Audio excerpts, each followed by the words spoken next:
Step back from the scanner, ma'am. Now. Maya William froze with her phone in one hand and her backpack hanging from one shoulder. The scanner beside the steel gate flashed red again. Access denied. She tried once more, bringing the QR code closer to the glass panel. Her thumb slipped across the screen. The code vanished, then popped back up. She tilted the phone left, then right, trying to catch the camera angle. Another sharp beep. Red. Hey, the officer snapped, stepping off the curb near the guard booth. I told you to step back. Do not touch that scanner again. Maya lowered the phone slowly. My access token isn't reading. Officer Nathan Briggs moved closer, one hand near his belt, his eyes fixed on the phone as if it were a weapon. That's not an explanation. This is a restricted data zone. You just failed access more than once. Move away from the gate and keep your hands where I can see them. Maya took one step back. Her fingers tightened around the phone before she forced them to relax. I'm supposed to be inside. Briggs looked her over, from her sneakers to the backpack on her shoulder. At Aureon Dynamics? Yes, Maya said. Briggs held out his hand without softening his voice. Name, Maya William. Inside the guard booth, Marcus Reed entered her name into the visitor console. He was the lead guard at Gate 1, and everyone on his team was already tense. Aureon had been under maximum security for weeks, and today, the new CTO was expected to take over the security upgrade. Marcus searched twice, then shook his head. She's not listed. Briggs turned back to Maya. You heard him. Maya glanced toward the console through the glass.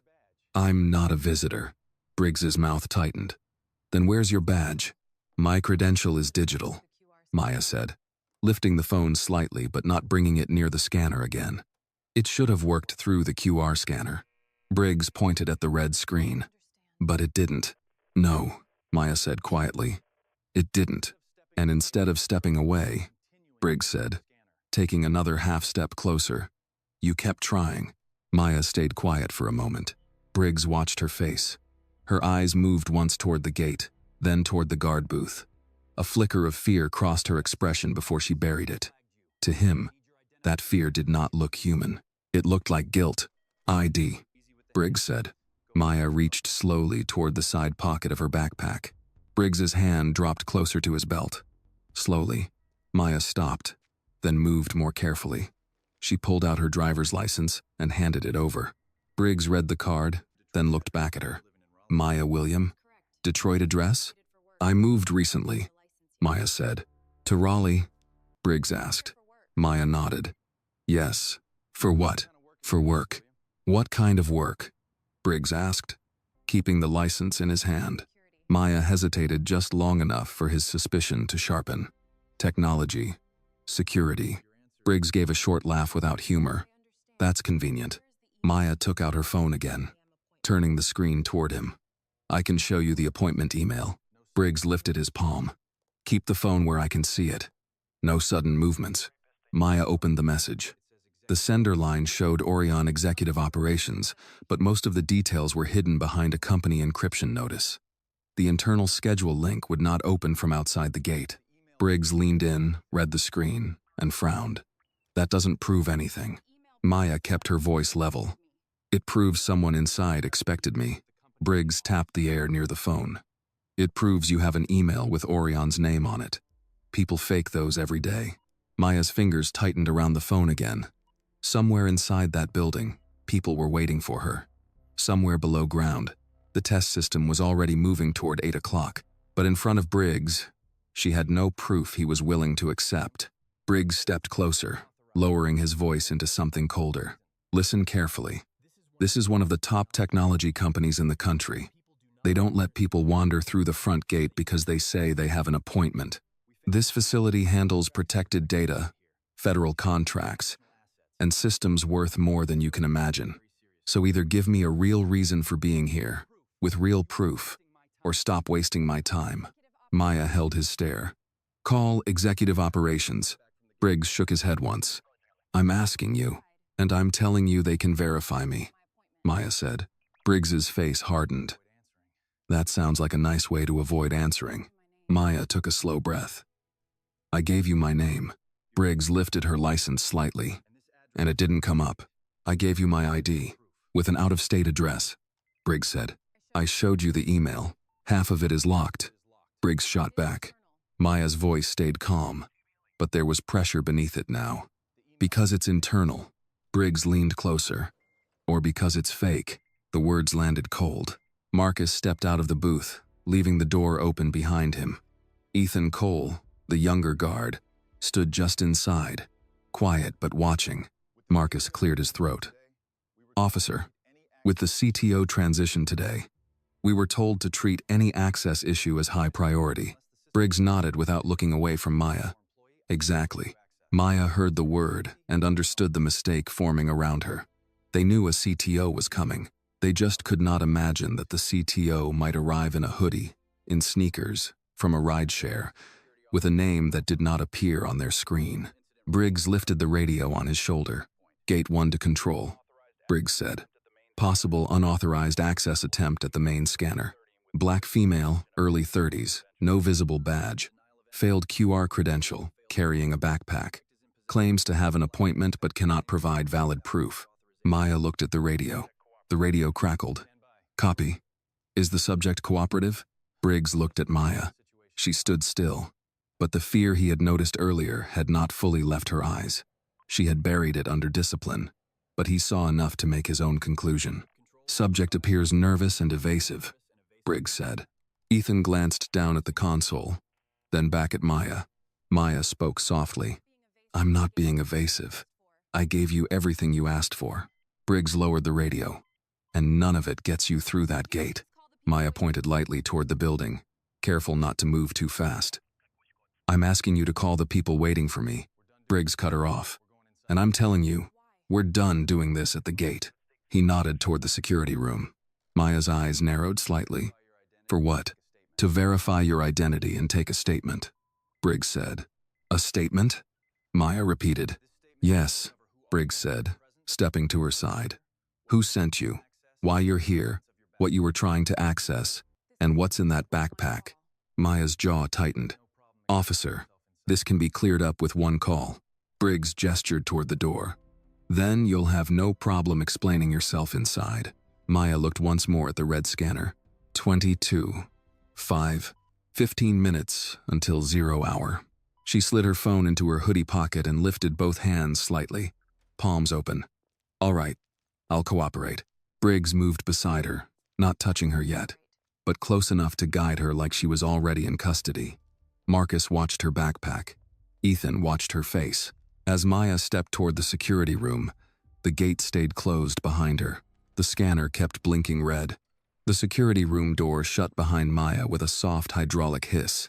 It was colder inside than it had been at the gate.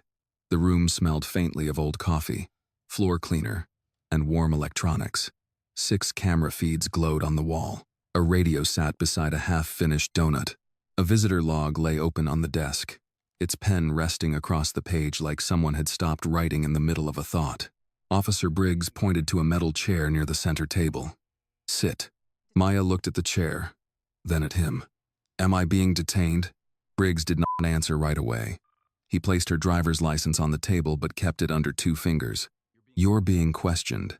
After a failed access attempt at a restricted facility. That isn't an answer. It's the only one you need right now. Maya sat down slowly. She kept her backpack on one shoulder until Briggs noticed. Bag on the floor, he said. Maya removed it carefully and set it beside her chair. Farther away, she pushed it forward with her foot. Marcus stood near the console, pretending to check the visitor screen again. Ethan stayed by the camera wall, quiet, his hands folded in front of him. He kept glancing at Maya, then at the red entry log still flashing on one of the monitors. Briggs pulled out the chair across from her and sat. He opened a small notebook. Let's start simple. Who sent you here? Maya folded her hands on the table. Executive Operations. Briggs looked up. Name. Maya paused. Helen Carter's office. Marcus looked over from the console at the mention of the CEO. Briggs noticed. His eyes narrowed. You expect us to believe the CEO's office sent you to Gate 1 with no badge, no escort, and no working credential? I expect you to verify it. I asked for a name. Maya's voice stayed calm. Linda Brooks coordinates executive scheduling. Dr. Samuel Price is expecting me in cyber defense. If you call either one, this ends. Briggs wrote something in his notebook. That's not how this works.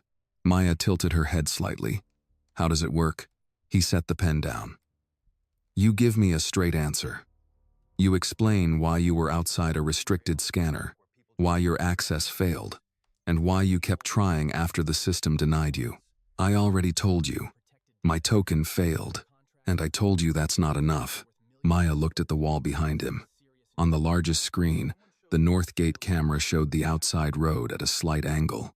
The left edge of the frame cut off part of the fence line. She noticed it and said nothing. Briggs leaned forward. This is not some office park where people wander in for interviews. Aureon Dynamics is one of the leading technology companies in the country. They handle protected data, federal contracts, private research, and systems people would pay millions to get near. So if someone shows up with a failed QR code and a backpack full of unknown equipment, we take that seriously. Maya looked back at him. I would hope so. The answer made Marcus stop typing. Briggs stared. You would hope so? Yes. You think this is funny? No. Then why are you acting like you're testing us? Maya's silence came a beat too late. Briggs saw it. There it is, he said. Maya frowned. There what is? That pause. He tapped the notebook once with his pen. You keep doing that. Every time I ask a direct question, you stop like you're deciding which version to tell. Maya lowered her eyes for half a second, not because she was guilty, but because she was tired. The room, the badge, the questions. The assumption beneath every word, none of it was new. It was just wearing a newer uniform now, standing in front of newer monitors. If Maya's words touched you, take a moment to like this video and leave a comment telling us where you're watching from. Stories like this remind us how often people are judged before they are truly seen. And if you believe in fairness, dignity, and standing up for what is right, be sure to subscribe and join our community for more powerful stories. If Maya's words touched you, take a moment to like this video and leave a comment telling us where you're watching from. Stories like this remind us how often people are judged before they are truly seen. And if you believe in fairness, dignity, and standing up for what is right, be sure to subscribe and join our community for more powerful stories. When she looked up, her voice was even. Officer Briggs, I'm choosing my words carefully because you're already writing them down wrong. Ethan looked at her. Marcus shifted his weight. Briggs's face tightened. Careful. I am being careful, Maya said. That's the problem. I've been careful since I got out of the car. You arrived by rideshare? Briggs asked quickly. Yes. No company car? No. No escort? No. No physical badge? My credential is digital. And it failed. Yes. Briggs leaned back as if the case had just argued itself. You see how that sounds. Maya held his gaze. I see how you're choosing to hear it. For the first time, the room went truly still. Briggs closed the notebook halfway. Let me make something clear. You are not going to talk your way through this room. Not with technical language. Not with names you pulled from a website. Not by acting smarter than everyone else here. Maya's face did not change, but something behind her eyes cooled. I don't need to act smarter than anyone, she said. I need someone to make a phone call. Marcus cleared his throat. Officer, I can try executive operations again. Briggs turned sharply. Did I ask you to? Marcus's mouth closed. Ethan looked down. Maya noticed both things. The fear in Marcus, the silence in Ethan. The way Briggs had not only taken control of her, but of the room itself. Briggs looked back at her. What is inside the backpack? My laptop. What else? A hardware key. A few cables. A recovery device. Marcus's eyes widened slightly. Briggs caught it. Recovery from what? Maya gave him a small, tired look. That depends on what breaks. Briggs laughed once, under his breath. You hear yourself? I do. You're sitting in a security room after a failed access attempt, telling me you have encrypted equipment in your bag, and you won't give a clear reason for being here. I gave you the reason. No, Briggs said. You gave me names. You gave me a locked email. You gave me a theory about tokens. None of that is proof. Maya looked toward the screen again. The camera angle still bothered her. So did the workstation Marcus was using. The operating system build number was visible in the bottom corner. Old. Too old for a facility like this. Beside the keyboard, Ethan's temporary access card lay face-up next to the visitor log. Aureon did not have one security problem. It had layers. Briggs followed her eyes. "What are you looking at?" Maya turned back to him. "Your room." "My room?" "Yes." "Why?" "Because it's telling me things you aren't." Marcus went still. Briggs slowly placed his pen on the table. "Explain that." Maya almost didn't. She could have kept quiet. She could have waited for someone upstairs to realize she was missing. She could have let the failure sit where it belonged. But the test had already begun, and this room was failing it.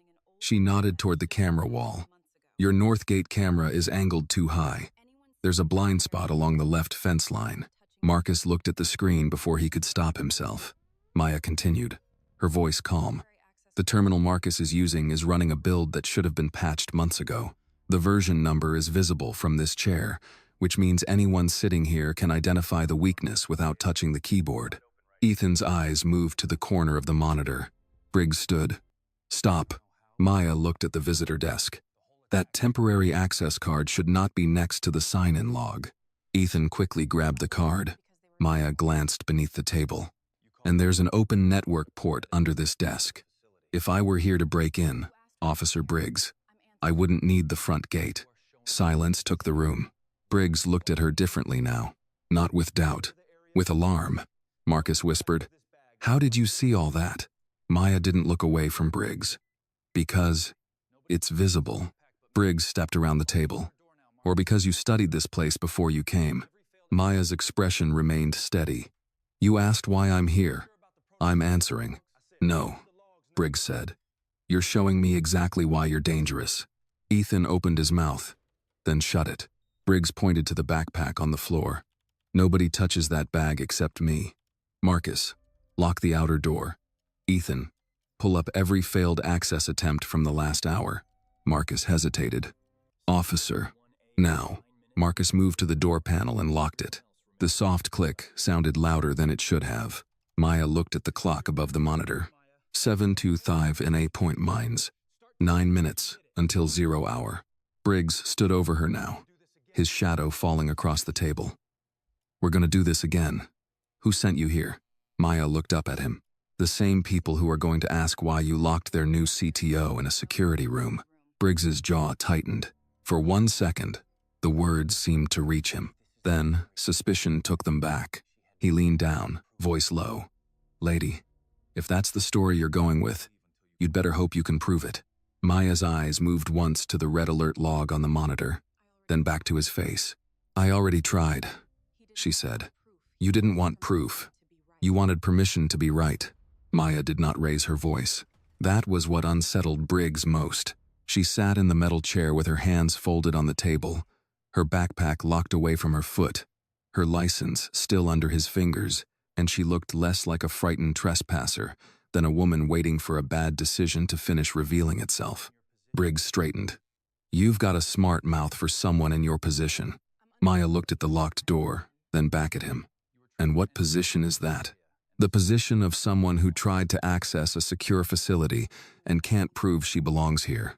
"I proved my name." "You proved a name," Briggs said. "I showed you the email. You showed me half an email. I gave you people to call, and you gave me a reason to believe you've done your homework." Briggs picked up the notebook again, but he did not write. "Names, internal terms, a basic idea of the building's security. That doesn't clear you. That makes this worse." Marcus stood near the door panel, arms folded tight across his chest. He had locked the room because Briggs told him to, but now he kept glancing at the lock as if he wished he had not heard the click. Ethan was at the console, pulling up access logs with slow, careful keystrokes. The young guard's shoulders were tense. He knew better than to interrupt a police officer, but he also knew the screen in front of him was not giving the simple answer Briggs wanted. Briggs pointed at Maya's backpack. "We're going to inspect that bag." Maya's eyes moved to it. "I wouldn't recommend powering on anything inside." Marcus looked at Briggs. Briggs almost smiled. "There it is again. Maya turned back to him. There, what is? That little warning. Like you're in charge of the room. Briggs stepped to the backpack and crouched. You don't get to give instructions right now.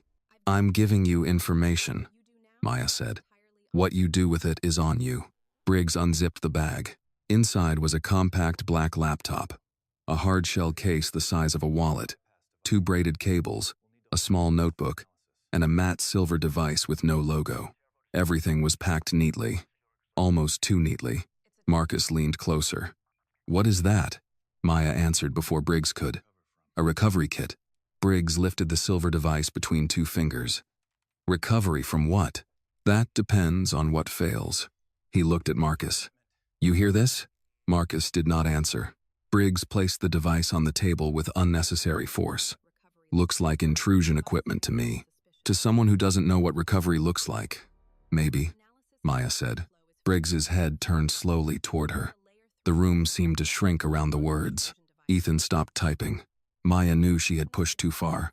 But the truth had a way of sounding like arrogance to people committed to misunderstanding it. She softened her voice slightly. Officer Briggs, don't open the hard case unless Dr. Price or Executive Operations confirms authorization. Briggs picked up the hard case. Why? What's in it? A hardware key. For what? Maya looked at the clock above the monitors. 7:53 a.m. For the system you're supposed to be protecting. Briggs gave another short laugh, but this one came out thinner. You really are sticking with this. I don't need you to believe me, Maya said. I need you to verify me. That would be easier if you had shown up like someone who was expected. The sentence came out before he seemed to think about it. Maya's face changed only a little. A tightening around the eyes. A quiet line drawn somewhere inside her. Marcus looked down. Ethan looked at Briggs. Briggs noticed their reaction and doubled down. No badge. No escort. Out-of-state ID. Failed scanner. Encrypted equipment. And now you're telling us you have a key to our system. Tell me how that's supposed to look. Maya leaned back slightly. It's supposed to look like a security failure. Wrong, Briggs said. It looks like a planned breach. He lifted his radio. Gate 1 to control. Update. Subject possesses suspected cyber intrusion equipment, including encrypted hardware. We are holding her in the security office pending further verification. Maya's eyes rose to him. Choose your words carefully. They will outlive this room. Briggs clipped the radio back with a hard motion. Threatening me now? No, Maya said. Warning you. Marcus rubbed a hand over his mouth. Officer, maybe we should just call upstairs and ask for Linda Brooks. Briggs turned to him. You already searched the visitor list. That's the visitor list, Marcus said. If she's tied to executive operations, she might not be. Marcus, Briggs cut in. You want to be the man who waves through a possible hacker because she knew a few names? Marcus's mouth closed again. Maya watched the exchange. It was not just Briggs now. It was the whole little system around him. The guard afraid of being blamed. The young employee afraid of speaking too soon. The locked door. The red scanner. The radio turning assumptions into record. Ethan cleared his throat from the console. Officer Briggs? Briggs did not turn. What? I'm looking at the access event from 7:44. The token wasn't exactly invalid. Briggs went still. Maya looked at Ethan, but said nothing. The young guard leaned closer to the screen. It says the token triggered a restricted display response. I haven't seen that before. Briggs walked to the console. Move. Ethan shifted aside, but not completely. Sir, it might mean her credential is above our clearance level. Marcus's eyes widened. Above our clearance? Briggs stared at the screen. The log showed the failed scan, the red denial, and a coded internal note. Executive override identity, masked at local terminal. For a second, nobody spoke. Then Briggs said, or it means the system detected tampering. Ethan blinked. It doesn't say tampering. It doesn't have to say it. She stood at that scanner after denial, kept manipulating the code, and now the log throws something you don't understand. That is not clearance. That is suspicious behavior. Maya's voice was quiet. That is you choosing the most convenient explanation. Briggs turned. I told you to stop. No, Maya said. You told everyone else to stop checking. Ethan stared at the keyboard. Marcus shifted again, uneasy. Briggs stepped back to the table. Stand up. Maya did not move. Why? Because I said stand up. Am I under arrest?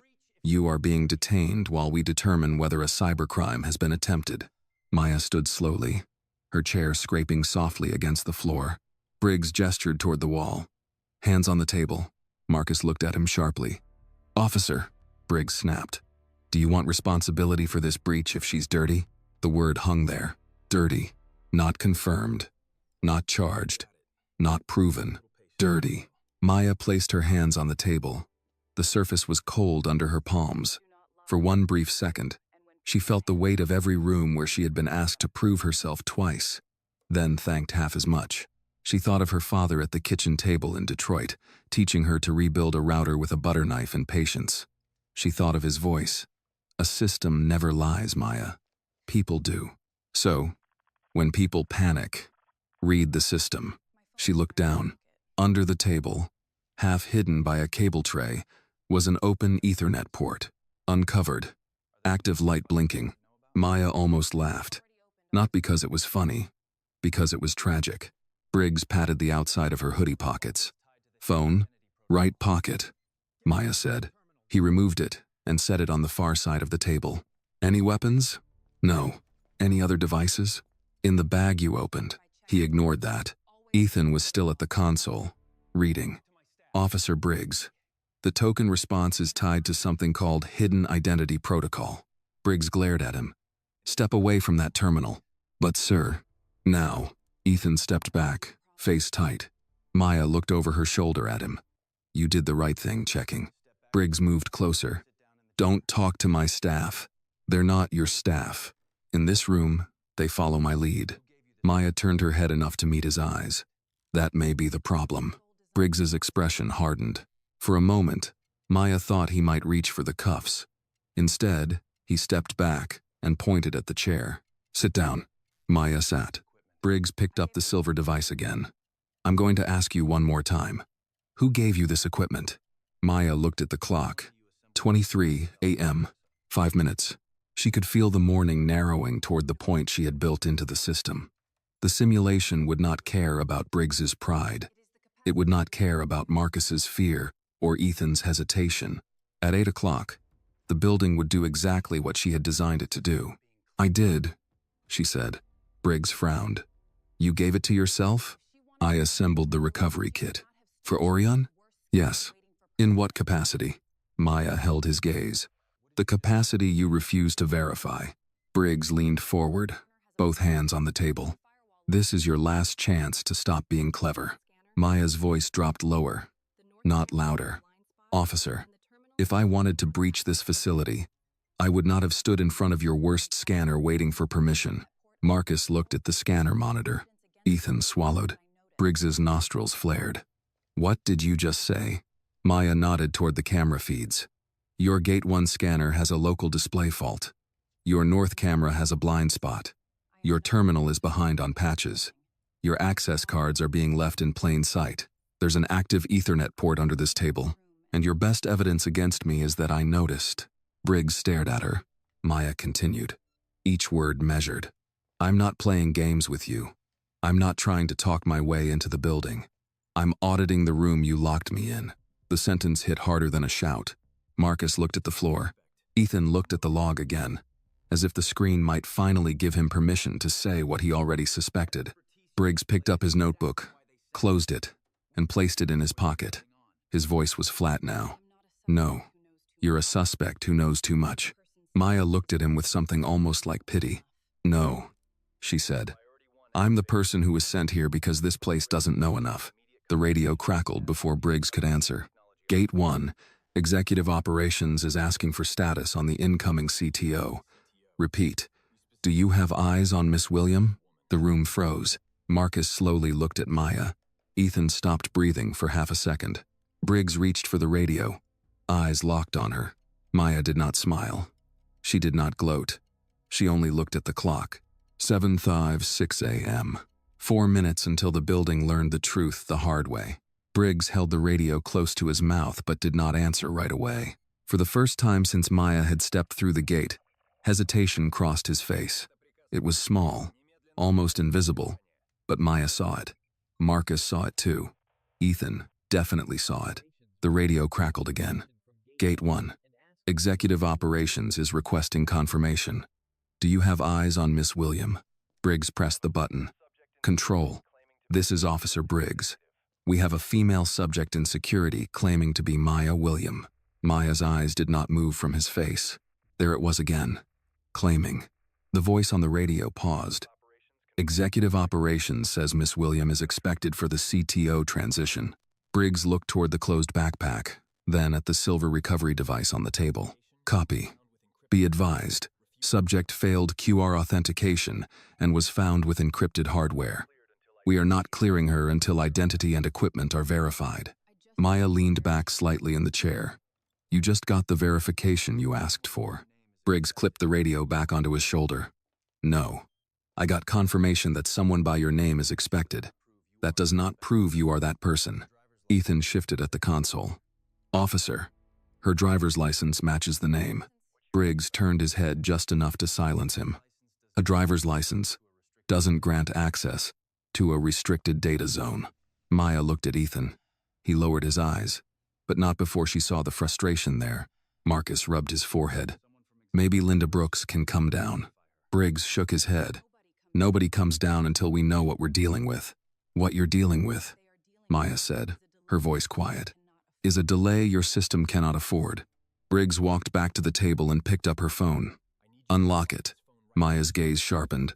Why? To verify the email. The full email, not the locked preview. It won't open outside the secure network. Convenient. It's policy. Unlock it. Maya held out her hand. Give it to me. Briggs did not move. Passcode. No. His eyebrows rose. No? My phone contains executive communications, encrypted access credentials, and protected security documents. I'll unlock it in front of authorized personnel. I won't give you my passcode. Briggs smiled faintly, but there was no warmth in it. That sounds like refusal. It's compliance with data policy. It's obstruction. Maya looked at Marcus. You have a posted device handling policy, don't you? Marcus hesitated. For company devices. Yes. And personal devices containing company credentials? Marcus glanced at Briggs, then back at Maya. They're not supposed to be accessed by unauthorized personnel. Briggs set the phone down hard enough that it clicked against the table. She's not an employee until we verify she is. Maya looked at him for a long moment. You keep building a circle and calling it procedure. Briggs stepped closer. And you keep talking like someone who thinks a badge doesn't mean anything. A badge means responsibility, Maya said. Not imagination. The words landed with a quiet force. Marcus looked away. Briggs's face hardened. Stand up. Maya did not move immediately. For what? I'm going to secure you while we sort this out. Ethan turned from the console. Officer Briggs? Is that necessary? Briggs pointed at him. You want to be in charge of this scene? No, sir, Ethan said, but his voice had tightened. Then do your job. Maya rose slowly. Her chair scraped the floor, a thin metallic sound in the cold room. She kept her hands visible, but her eyes moved to the clock. 2507 a.m. 3 minutes. Briggs reached for the cuffs on his belt. Marcus's face changed. Officer, maybe we should wait for executive operations to send someone down. Briggs did not look at him. She has a failed credential, restricted equipment, refuses to unlock her phone, and knows internal vulnerabilities. I am not letting her walk around loose in a federal contract facility, Maya said. I'm not walking anywhere. You locked the door. That mouth is going to make this harder for you. No, Maya said. Your report will. Briggs pulled the cuffs free. The small metallic click seemed to change the temperature of the room. Ethan stared at the cuffs. Marcus's shoulders dropped. Just slightly. Like a man watching a line being crossed and already knowing he would not stop it. Maya looked at the cuffs, then at Briggs. For 1 second, her calm almost broke, not because she feared the metal. She had been in rooms with more dangerous things than handcuffs. She had handled hospital ransomware attacks, while surgeons waited to access patient files. She had testified in front of federal investigators. She had stared down venture boards that spoke to her like she was a scholarship intern who had wandered into the wrong meeting. But this was different. This was a man with authority deciding that her intelligence made her suspicious. Her caution made her evasive, and her body in this room made her a threat. Briggs saw the flash of pain in her face and mistook it for fear. "That's what I thought," he said. "Hands behind your back." Maya's voice dropped. "Do not do that." Briggs stepped closer. "Hands behind your back." "Officer Briggs," she said, slow and clear. "You are about to handcuff the person responsible for recovering this facility if the 8 o'clock protocol triggers." Briggs gave a hard laugh. "There is no 8 o'clock protocol." Maya looked at the monitors. "There is. Then someone else can handle it." "No," she said. "They can't." "Of course they can't," Briggs said. "Because in your story, the whole building depends on you." Maya held his eyes. "Not the whole building. Just the part you're about to lose." The radio crackled before Briggs could answer. This time, it was not control. It was a woman's voice, tight, with impatience. "Gate 1. This is Linda Brooks from Executive Operations. We need Miss William upstairs immediately. The board is seated, and Dr. Price is asking why she hasn't reached the lower operations level." Marcus stepped toward the radio. "Miss Brooks, this is Marcus Reed. We have a woman here matching." Briggs snatched the radio from its clip. "This is Officer Briggs. We have not cleared the subject. She failed access and is in possession of suspicious encrypted devices." Linda's voice sharpened. "Suspicious devices? What devices?" Maya spoke before Briggs could. "Linda, it's Maya. Tell Dr. Price Gate 1 has triggered an identity masking failure and is refusing executive verification." Briggs moved fast, cutting the radio off. "You do not speak on my channel." Maya looked at him. "That channel just asked for me." "You're done talking," Marcus whispered. "Officer." Briggs ignored him. He grabbed Maya's wrist. Ethan took one step forward without meaning to. "Sir, wait," Briggs snapped. "Back up." Maya did not pull away. She only turned her head toward the clock. 7:58 a.m. 2 minutes. Her voice became very calm, almost too calm. "You asked for a legitimate reason and evidence. You got my ID. You got the executive office. You got the access log. You got the internal protocol flag. You got Linda Brooks on the radio. Every time proof appeared, you moved the finish line." Briggs tightened his grip. "Hands behind your back." Maya slowly brought her other hand behind her. Not because he was right, but because she knew what happened when a black woman resisted a man determined to call restraint, aggression. The first cuff touched her wrist. Then Ethan spoke. "Officer, I think she's telling the truth." The room stopped. Briggs turned, still holding Maya's wrist. "What did you say?" Ethan swallowed. But this time, he did not look away. "The log doesn't show tampering. It shows identity masking. Executive Operations is calling for her. The name matches. The timing matches. Maybe we should stop and verify with Dr. Price directly." Briggs stared at him, as if betrayal had just taken human form. Marcus looked at Ethan with something like shame and respect mixed together. Maya stood perfectly still. Briggs released her wrist, but he did not put the cuffs away. "You are 23 years old and 6 months into this job.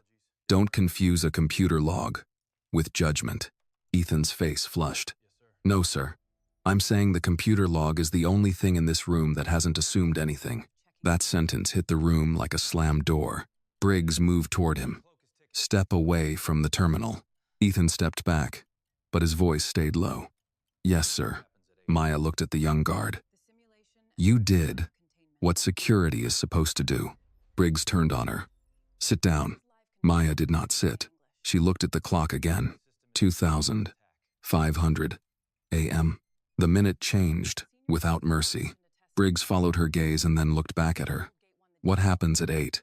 Maya's answer came quietly. "The simulation enters live containment." "What does that mean in English?" "It means the system will behave like it's under attack." Marcus went pale. Dr. Price said there was a test today, but he didn't say. He wouldn't tell Gate 1 the details. Maya said. That was the point. Briggs frowned. The point? To see whether your team could follow procedure under uncertainty. Briggs looked at the cuffs in his hand, then at her. His pride was fighting the room now. Fighting the log. Fighting the radio. Fighting the clock. Maya continued. At 8 o'clock, a controlled malicious payload begins moving through a dummy segment of Aureon's network. If the recovery key isn't authenticated within the window, the system will assume a real compromise and lock down the data vaults. Marcus stepped closer to the monitor. Can operations stop it? Maya shook her head once. Not from Gate 1. Not if the identity chain is already broken. Briggs said. You expect me to believe you're the only person with the key? Maya looked at the silver device on the table. Briggs looked too. His face changed. Not enough, but a little, Maya said. You have exactly 60 seconds before 0 hour. Your system is about to lock itself down because of a malicious payload, and the only person holding the recovery key is standing right here. The room went silent, except for the low hum of the monitors. Marcus looked at the clock. Ethan looked at the silver device. Briggs looked at Maya. For the first time, he did not have an answer ready. Then his jaw tightened again. You're good, he said. I'll give you that. Maya stared at him. This is not a performance. No, Briggs said, lifting the cuffs again. It's an attempted breach. Ethan whispered. Officer, please. Briggs ignored him and reached for Maya's wrist again. 7小时59分32秒. Maya did not move. 7小时59分41秒. Marcus took a step back from the console. 7小时59分50秒. The red access log on the monitor flickered. Maya looked at Briggs, not with anger now, but with something colder and sadder. You were given every chance to verify, she said. Briggs closed the cuff around her wrist. 7小时59分58秒. Somewhere deep inside Aureon Dynamics, the first alarm woke up. The alarm did not sound like a siren at first. It began as a low tone beneath the floor, a deep mechanical warning that seemed to rise out of the building's bones. Then, the lights in the security room flickered once, twice, and shifted from white to red. Marcus turned toward the monitors. What the hell is that? The main screen blinked. System lockdown initiated. Ethan stepped back from the console as if the desk had burned him. That's not from Gate 1. Maya stood beside the table with one wrist cuffed and the other still free. She looked at the screen, then at the clock. 8 a.m., right on time. Briggs had not moved. His hand was still on the second cuff. For one breath, he looked at the monitor like it had betrayed him. Then he recovered just enough to bark. Marcus, shut that alarm off. Marcus rushed to the console and typed his access code. The screen rejected it. Access level, insufficient. He tried again. Faster this time. Access level, insufficient. Don't do that again, Maya said. Marcus froze with his fingers over the keyboard. Briggs turned on her. Quiet. Maya kept her voice even. One more failed command from that terminal, and the system will isolate the research floor. If that happens, you'll lose internal communications, biometric logs, and server visibility from this room. Marcus slowly pulled his hands away from the keyboard. Ethan stared at Maya. How do you know that? Maya looked down at the cuff on her wrist. Because I wrote the recovery protocol. The room went silent, except for the alarm. Red light washed over Briggs's face. It made his badge shine too brightly. Made the cuff around Maya's wrist look like a mistake the room could no longer hide. Briggs swallowed. That's a nice story. Maya raised her cuffed wrist slightly. It was a warning before it became a story. The radio on Briggs's shoulder exploded with overlapping voices. Gate 1. Report status. Security operations to Gate 1. Why is the outer node locked? Executive floor has lost live feed on cameras 3 and 7. Cyber Defense is requesting Dr. Price at Gate 1 immediately. Briggs pressed the radio button. This is Officer Briggs. We have an active system emergency. Possible intrusion attempt in progress. Suspect is secured. Maya closed her eyes for half a second. Suspect. Even now. Ethan stepped closer to the console, careful not to touch the keyboard. Officer, the system isn't showing external intrusion. It's showing internal containment. Briggs snapped. Did I ask you to analyze it? No, sir, Ethan said, but his voice did not shrink the way it had before. But that's what the screen says. Marcus looked at the main monitor. A red map of the facility had appeared. Segments of the network were turning dark one by one. A countdown ran in the corner. 4 until vault isolation. Marcus's face drained. 4 minutes? Maya nodded once. Less now. Briggs looked from the countdown to the silver device on the table. The recovery key. The thing he had called intrusion equipment. For the first time, doubt showed clearly. Maya saw it and did not soften. Remove the cuff, she said. Briggs's jaw tightened. I don't take orders from you. No, Maya said. But the system does. Ethan looked at Briggs. Sir, she needs her hand. Briggs glared at him. Marcus added, quieter but firmer. He's right. If that thing is a recovery key, she can't use it cuffed. Briggs looked at both of them as if the room itself had begun turning against him. Then he looked back at Maya. What happens if I unlock you and you try something? Maya's eyes did not leave his. Then you'll finally have evidence. Right now, all you have is pride. The words landed hard. Before Briggs could answer, the security room door burst open. Dr. Samuel Price stumbled in, breathless, his glasses crooked, his tie loose, like he had run from 2 floors below without stopping. 2 technicians appeared behind him, but did not enter. Price's face was pale, almost gray. Who touched the Gate 1 terminal? He demanded. Marcus lifted one hand. I tried to shut off the alarm. Price looked at the screen and cursed under his breath. Don't touch anything else. Then, he saw Maya. He saw the cuff on her wrist. He saw Briggs standing beside her with the other cuff still in his hand. For a moment, the older man simply stopped breathing. Maya, he said. Briggs straightened. Dr. Price, this woman was detained after a failed access attempt. She had encrypted equipment, and Price turned on him with a look so sharp it cut the sentence in half. You cuffed her? Briggs stiffened. We had reason to believe. You cuffed the CTO? The alarm seemed to grow louder. Marcus's hand went to the back of his neck. Ethan closed his eyes for 1 second, as if the confirmation hurt, even though he had expected it. Briggs looked at Price. CTO? Price stepped forward, voice shaking with anger and panic.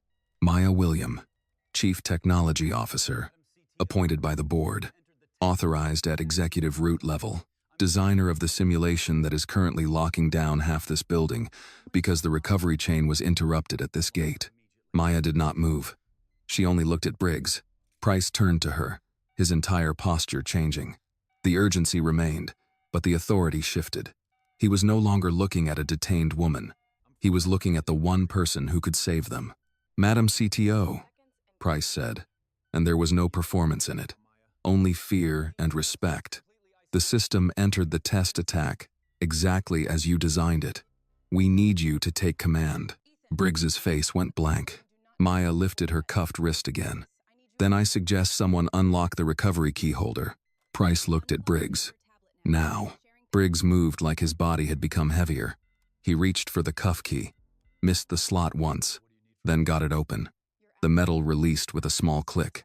Maya brought her hand forward and rubbed the red mark around her wrist. She did not wince. She did not look away. The countdown on the monitor kept running, 3:12, until vault isolation. Price swallowed. Maya, we're losing the east cluster. I know. Maya picked up the silver device from the table. Ethan, step to the left of the console. Don't touch the keyboard yet. Ethan moved immediately. Yes, ma'am.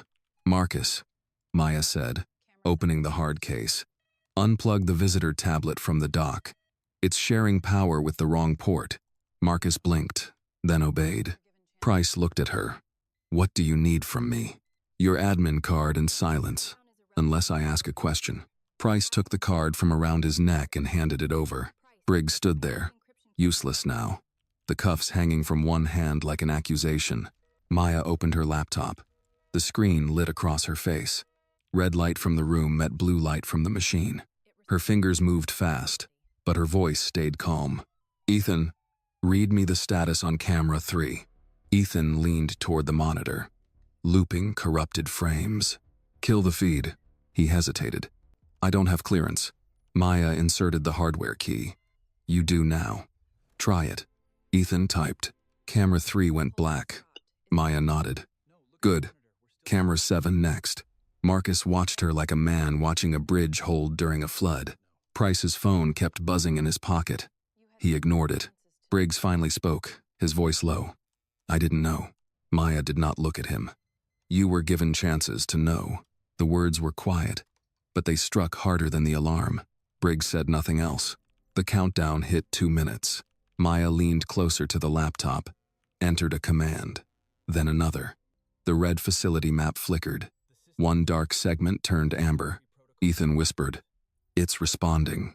Maya's eyes stayed on the screen. It responds to verified authority. Marcus looked at Briggs. Briggs looked at the floor. The room that had treated her like a threat now waited for her instruction to survive its own mistake. Maya pressed enter. The main monitor flashed. Recovery key accepted. For the first time since the alarm began, the red light stopped pulsing, but the countdown did not disappear. Maya did not celebrate when the recovery key was accepted. Celebration belonged to people who had time. She kept her eyes on the laptop while the main monitor above her held at amber, caught between collapse and recovery. The countdown continued in the corner. 1:58 until vault isolation. Dr. Price stared at it. Why didn't it stop? Maya's fingers moved across the keyboard. Because the key opened the door. It didn't clear the hallway. Marcus looked confused. What does that mean? It means the system believes the breach started from gate 1, Maya said. Until we prove this room is clean, it won't release the vault. Briggs flinched slightly at the words, this room. Ethan leaned toward the console. How do we prove it? Maya glanced at him. By stopping the loop, isolating the bad route, and showing the system a clean identity chain. Price moved closer. Maya, if the vault isolates, the board loses access to the demo environment, the federal audit package locks, and the East cluster goes dark for 24 hours. I know. Helen Carter's voice cut through the radio before Price could continue. Samuel, tell me someone is in control down there. Price grabbed the radio. She is. There was a pause. She? Price looked at Maya. Maya did not look up. Yes, Price said. CTO William is at gate 1. She's working the recovery. Another silence. Heavier this time. Then Helen Carter said, give her whatever she asks for. Maya reached for the second cable in her bag. Ethan, I need you on the camera console. Not Marcus. You've already been reading the logs instead of defending a conclusion. Ethan looked startled. Me? Yes. Sit down. Ethan moved into the chair. Marcus stepped aside without arguing. His face had gone pale. Not from anger, but from the shame of realizing the youngest person in the room had done the most honest work. Maya connected the cable from her laptop to the recovery device. Pull up gate. One camera feeds from 740 to 746. Ethan typed. All cameras? 3 and 7. Only. They're the corrupted ones. They're not corrupted, Maya said. They're looping. There's a difference. Briggs stood near the door with the cuffs still in his hand. Nobody had told him to put them away. Nobody needed to. Their presence had become loud enough on its own. Maya looked at him for the first time, since the key accepted. Officer Briggs. His head lifted. Put the cuffs down. His jaw tightened. But he placed them on the table. The sound was small and metallic, yet everyone heard it. Maya returned to the laptop. Thank you. That thank you hurt him more than anger would have. Ethan pulled up the feeds. Camera 3 showed the outer walkway. Empty, then empty again, then empty again, in a repeated 6-second cycle. There, Maya said. You see the loop? Ethan nodded. Same shadow at the corner. Repeating. Good. Kill the cached feed and force live input. Ethan hesitated over the keyboard. If I force live input and it fails, we lose that camera completely. Maya kept typing. Better blind than lied to. Ethan breathed in, then executed the command. Camera 3 went black. Marcus whispered, That doesn't feel better. Wait, Maya said. 2 seconds later, the image returned. This time, the view was live. The left side of the fence line appeared clearly, including the blind spot Maya had mentioned earlier. Ethan's eyes widened. You were right. The angle was hiding the service cut-through. Maya said. Camera 7. Ethan repeated the process. The feed went dark, then returned. On screen, a small maintenance corridor appeared along the side of the guard booth.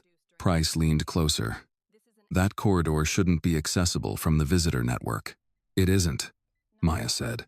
Unless someone bridged the visitor tablet through the wrong dock. Marcus closed his eyes. The tablet. Maya did not scold him.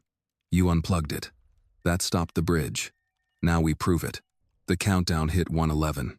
Briggs spoke quietly. Was this part of your test? Maya kept working. The simulated payload was. Your scanner failure was. The identity masking was. The visitor tablet bridge was not supposed to be active. Price's face tightened. So, this wasn't all simulation. No, Maya said. Someone left a real weakness inside a fake emergency. Marcus looked sick. Are we under attack? Not yet, Maya said. But if I were outside looking for a way in, this room would have helped me. The words settled over them. Aureon Dynamics had spent millions on firewalls, biometric doors, encrypted vaults, and federal compliance. Yet one tablet docked in the wrong place. One unpatched terminal, one guard booth full of assumptions, and the whole front gate had turned into a soft place. Maya entered another command. The facility map flickered. One red segment turned amber, then another. Ethan read from the screen. Clean identity chain pending. It's asking for executive confirmation. Price lifted his admin card. Use mine. Maya shook her head. Not enough. It needs the credential it rejected. Everyone looked at her phone on the table. Briggs was closest to it. He picked it up slowly and held it out to her without a word. Maya took it with her uncuffed hand. Her thumb hovered over the screen. For a moment, the room seemed to hold its breath. Her phone unlocked. A prompt appeared. Aureon Dynamics, Executive Authentication. Maya held it near the recovery key. The device pulsed blue. The countdown hit 0:42. Ethan whispered, It's reading. Marcus gripped the back of the chair. Price's phone buzzed again and again, but he ignored it. Maya entered a final passphrase. Briggs watched her fingers move. There was no mystery now. No performance. No hacker theater. Just competence under pressure. So complete, it made every accusation against her look smaller by the second. The monitor flashed. Identity chain verified. The countdown stopped at 0:29. For 1 second, nothing happened. Then, the facility map shifted from amber to green. Lockdown contained. Vault isolation canceled. The alarm died. The red lights faded back to white. The security room fell into a silence so complete that the hum of the air vent sounded loud. Ethan leaned back in his chair, exhaling like he had been underwater. Marcus rubbed both hands over his face. God. Price put one hand on the table to steady himself. Maya. She closed the laptop halfway but did not shut it. Run a full audit on the visitor tablet, the Gate 1 terminal, and every local access point tied to this room. Preserve all logs from 7:40 onward. Price nodded. Already done. No, Maya said. Not already. Do it now, with right protection, before anyone decides this was just a misunderstanding. The word misunderstanding cut through the room. Briggs looked at her then. He knew it had been meant for him. Maya turned toward Ethan. Export the access log you found. Include the identity masking flag. Ethan nodded quickly. Yes, ma'am. And Ethan? He looked up. You checked the data when the room wanted a story. Don't lose that habit. His face changed.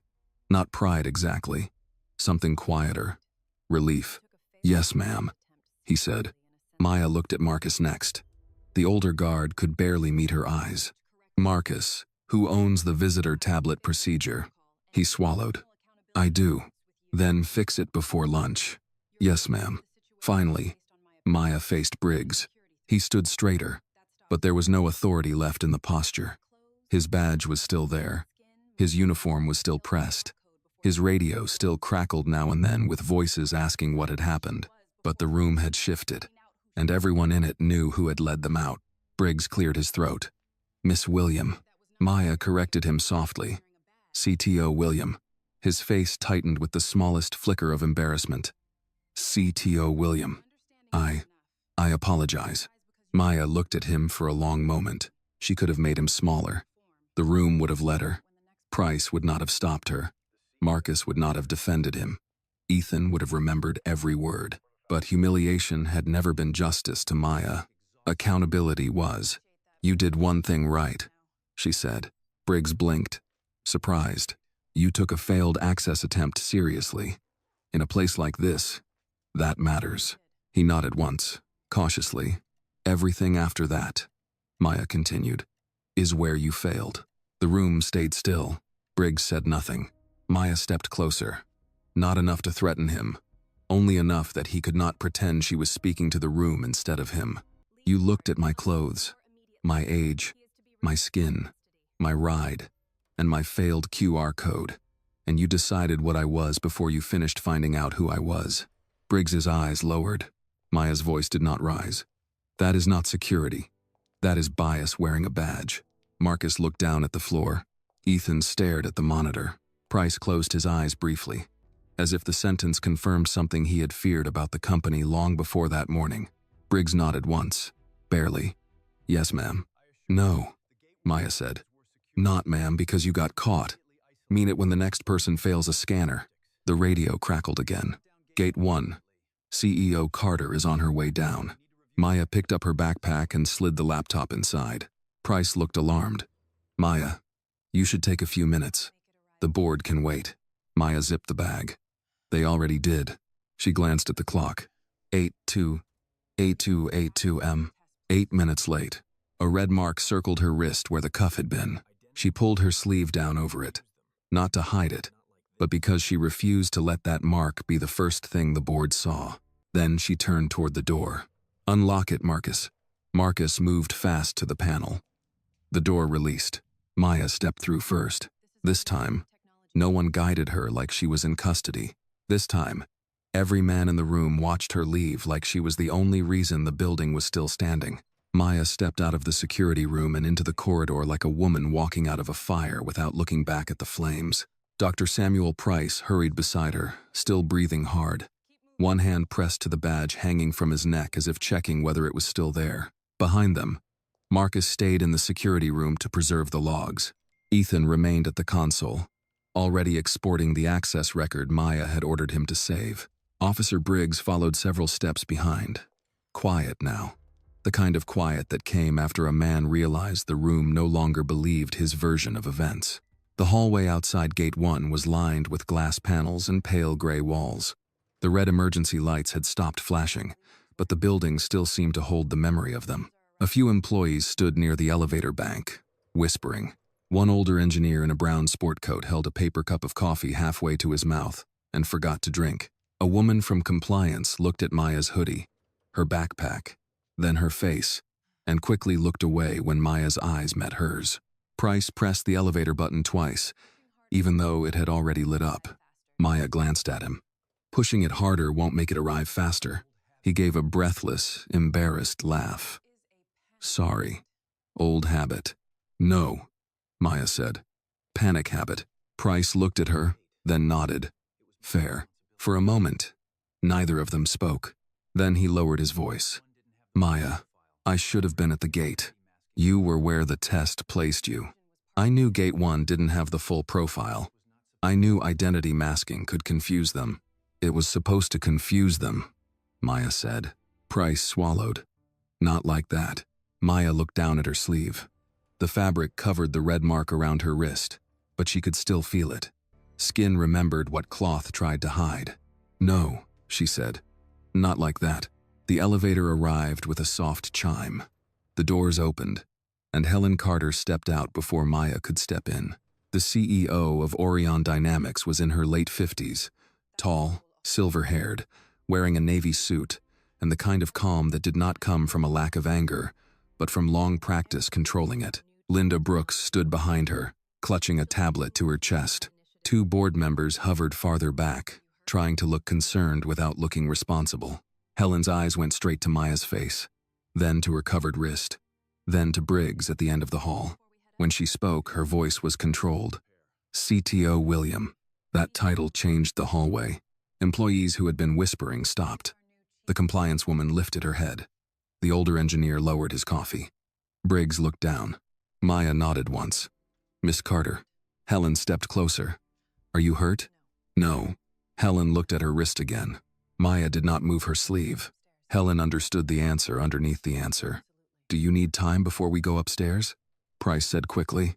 "She should take a few minutes." Maya looked at him. He stopped. Helen waited for Maya's answer. Not Price's. That mattered. Maya adjusted the strap of her backpack. "The board has already waited 8 minutes." Helen's mouth tightened slightly, not quite a smile.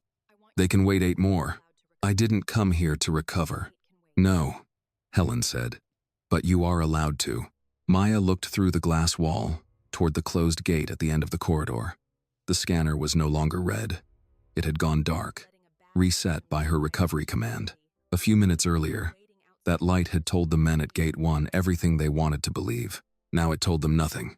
"My father used to say," Maya said, "if you let a bad system decide when you're ready, you'll spend your whole life waiting outside doors you already earned the right to open." Helen studied her for a moment. Something softened in her face. Not pity, not surprise. Respect. "Then let's open one," Helen said. Briggs took a step forward. "Miss Carter, I need to explain." Helen turned her head. She did not raise her voice. She did not need to. "Officer Briggs, you will give your explanation to legal, internal security, and your department supervisor, not to her in a hallway." Briggs stopped. Maya did not look back at him. Linda Brooks moved beside Maya, still nervous, still trying to be useful. "CTO William, the board is assembled in Conference Hall A. Your slides are loaded. The federal liaison is on the secure video link. Dr. Price's team is restoring the demo environment now." "Good," Maya said. "Change the first slide." Linda blinked. "To what?" Maya walked into the elevator. "System failure." Software was not the only problem. Linda's fingers froze over the tablet. Helen stepped in beside Maya. "Do it." Linda nodded quickly and typed as the elevator doors closed. Inside the elevator, the silence felt different from the security room. There, silence had been suspicion. Here, it was wait. Price stood in the corner, staring at the floor. Helen stood with both hands clasped in front of her. Maya watched the floor numbers rise. After a few seconds, Price spoke. "The visitor tablet bridge was my department's oversight." Maya did not turn. "Yes." "The patch delay too." "Yes." "And the local profile masking should have had a verification escalation path." "Yes." He exhaled. "You're not going to make this easy, are you?" Maya looked at him then. "Would easy have saved the vault?" Price shook his head. "Then no," Maya said. "I'm not." The elevator opened onto the executive floor. The carpet was soft. The walls were warm, wood, and glass. Framed photographs showed company milestones, ribbon cuttings, award ceremonies, smiling executives, shaking hands with governors, senators, uniformed military officials. The place had the polished quiet of American success, the kind built on mission statements, donor plaques, and men who believed history started when they entered the room. As Maya walked past those photographs in a hoodie and sneakers, several assistants looked up from their desks. One of them stood so fast her chair rolled backward. Another whispered, "That's her?" Helen heard it and turned. "Yes, that is her." The whisper died. Conference Hall A waited at the end of the corridor. Through the glass wall, Maya could see the board seated around a long table, mostly older, mostly white, mostly men, though not entirely. Some stared at tablets. Some spoke in low voices. One man with silver hair and a red tie checked his watch with visible irritation until he looked up and saw Helen approaching with Maya. Then he stopped checking. Linda hurried ahead and opened the door. Conversation inside the room faded. Helen entered first, but she did not move to the head of the table. She stepped aside and left the center open. "Ladies and gentlemen," Helen said, "thank you for your patience. No one mentioned the alarm. Not yet. No one mentioned Gate 1. Not yet. But every face in the room knew something had happened." Helen turned toward Maya. "Our new chief technology officer." Maya, William. For 1 second, no one moved. Then Dr. Price began to clap. It was not loud. It was not ceremonial. It was awkward, almost apologetic. But Ethan had been right earlier. Sometimes one person doing the correct thing gave others permission to follow. Linda clapped next. Then Helen. Then the room stood, one chair after another scraping softly against the floor. The applause grew, not thunderous, but real enough. Maya stood at the front of the room and accepted none of it as a gift. She had not been given this place. She had earned it. When the applause faded, she placed her backpack beside the podium and looked at the screen behind her. Linda had changed the slide. System failure. Software was not the only problem. A murmur moved through the room. The silver-haired man with the red tie frowned. "Miss Carter, before we begin, perhaps we should clarify what happened downstairs." Maya turned toward him. "We will." He looked slightly taken aback. Helen sat down. "CTO, William has the floor." That settled it. Maya looked around the room. She saw curiosity, discomfort, embarrassment, caution. She saw people old enough to have built careers in a world where authority usually walked in wearing the face they expected.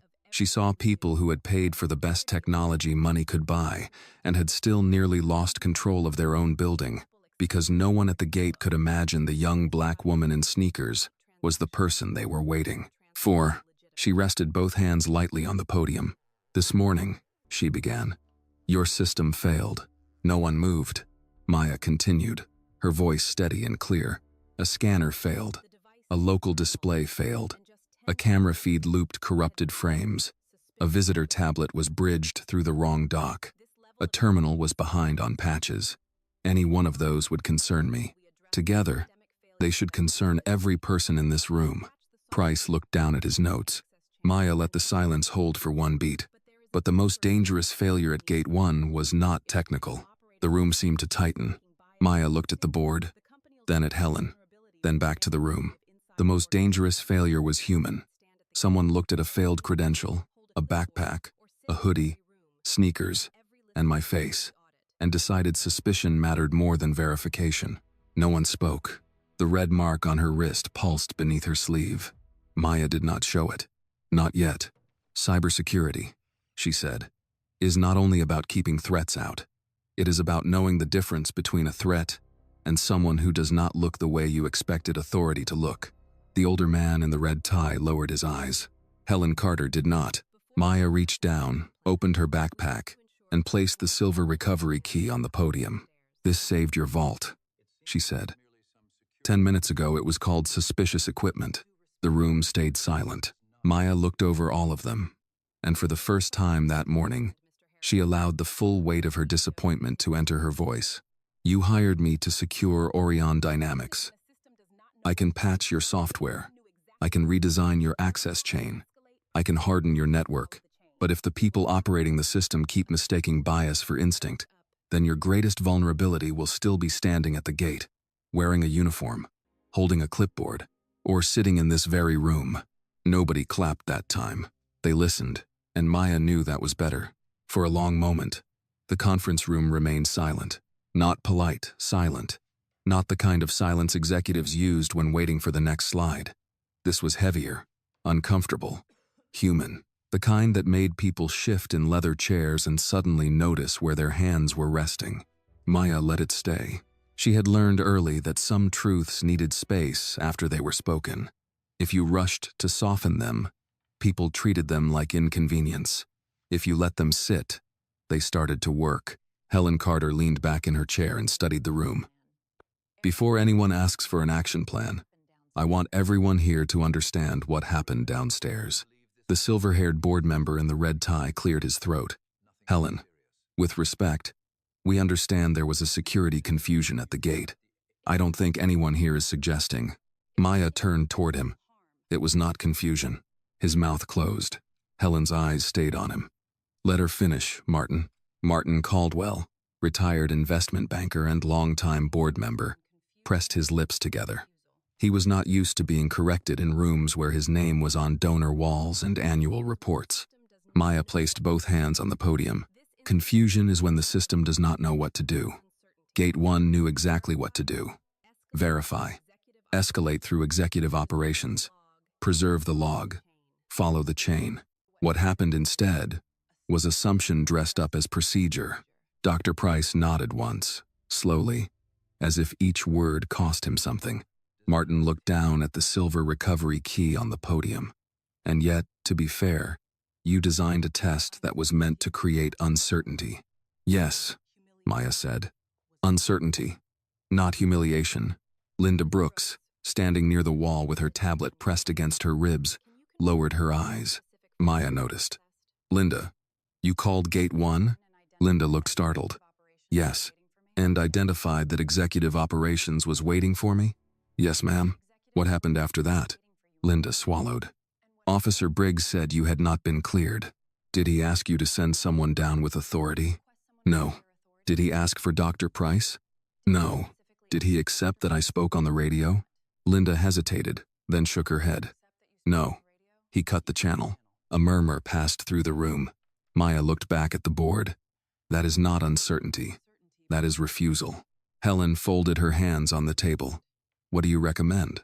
Maya did not look at her notes. She had not needed them since the moment the cuff closed around her wrist. First, preserve every log from Gate 1 from 7:40 a.m. onward. Access scans, radio traffic, camera feeds, terminal commands, visitor tablet activity, and door lock events. Nothing gets overwritten. Nothing gets summarized by memory. We keep the record. The company's general counsel, a woman named Patricia Sloan, sat forward. Already initiated. Maya turned to her. With right protection? Patricia paused. I'll confirm. Don't confirm, Maya said. Order it. Patricia nodded, picked up her phone, and stepped toward the back of the room. Maya continued. Second, remove Gate 1 from independent access approval until the review is complete.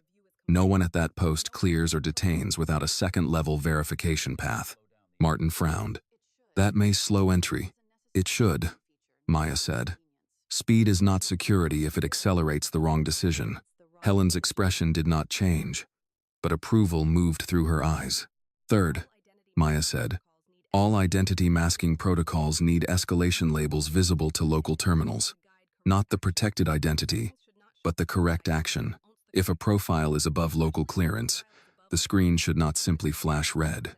It should instruct the guard to contact executive verification. Dr. Price wrote that down. Maya looked at him. Samuel, that belongs to cyber defense. Yes, Price said. We'll patch it today. No, you'll design it today. You'll patch it after it's reviewed. Rushed fixes created half the problems downstairs. Price absorbed the correction. Understood. A man near the far end of the table, older, black, with reading glasses low on his nose, raised one hand slightly. Maya recognized him from the board profile. James Whitaker, former Air Force Systems officer, now a risk advisor. He had not spoken yet. Miss William, he said, then corrected himself. CTO William. May I ask something? Maya nodded. Go ahead. Whitaker leaned forward. When you saw the scanner fail, why didn't you immediately announce your title? The room became still again. It was a fair question. It was also the question many of them had been waiting for someone else to ask. Maya looked at him, not defensively. Because a system that only works when someone announces power is not secure. It is obedient. Whitaker held her gaze, then gave a small nod. Maya continued, the front line should not have to recognize my face. They should not have to know I'm important. They should have to follow a process that protects both the facility and the person standing at the gate. If that process fails the moment a young black woman in sneakers asks to be verified, then the weakness is not only technical, Martin shifted, but appearance does matter in security. Behavioral cues matter. Nervousness matters. Context matters. Yes, Maya said. Behavior matters. That's exactly my point. I was nervous because an armed officer moved toward me after a scanner failed. He treated my nervousness as evidence instead of a response. He looked at my clothes and called them context. He looked at my caution and called it evasion. He looked at my knowledge and called it danger. No one interrupted. Maya's voice softened. but it did not weaken. My father worked network maintenance in Detroit for 23 years. He wore work boots, carried tools in a canvas bag, and fixed systems for people who never learned his name. He used to tell me, "Baby, wires don't care what you look like, but people do." I built a career proving systems could be made more honest than the people who used them. This morning reminded me that no system is honest if the people reading it are determined to see a threat. Helen looked down briefly, then back up. Maya reached for her sleeve. For the first time, she pulled it back. The red mark from the cuff circled her wrist, thin but clear. Linda covered her mouth. Dr. Price looked away. Maya held up her wrist. Not dramatically, just enough for the room to see. This happened after my ID matched, after the access log showed an executive masking protocol, after executive operations called for me by name, and after I warned them about the 8 o'clock containment window. So when this company writes the report, it will not say a misunderstanding occurred.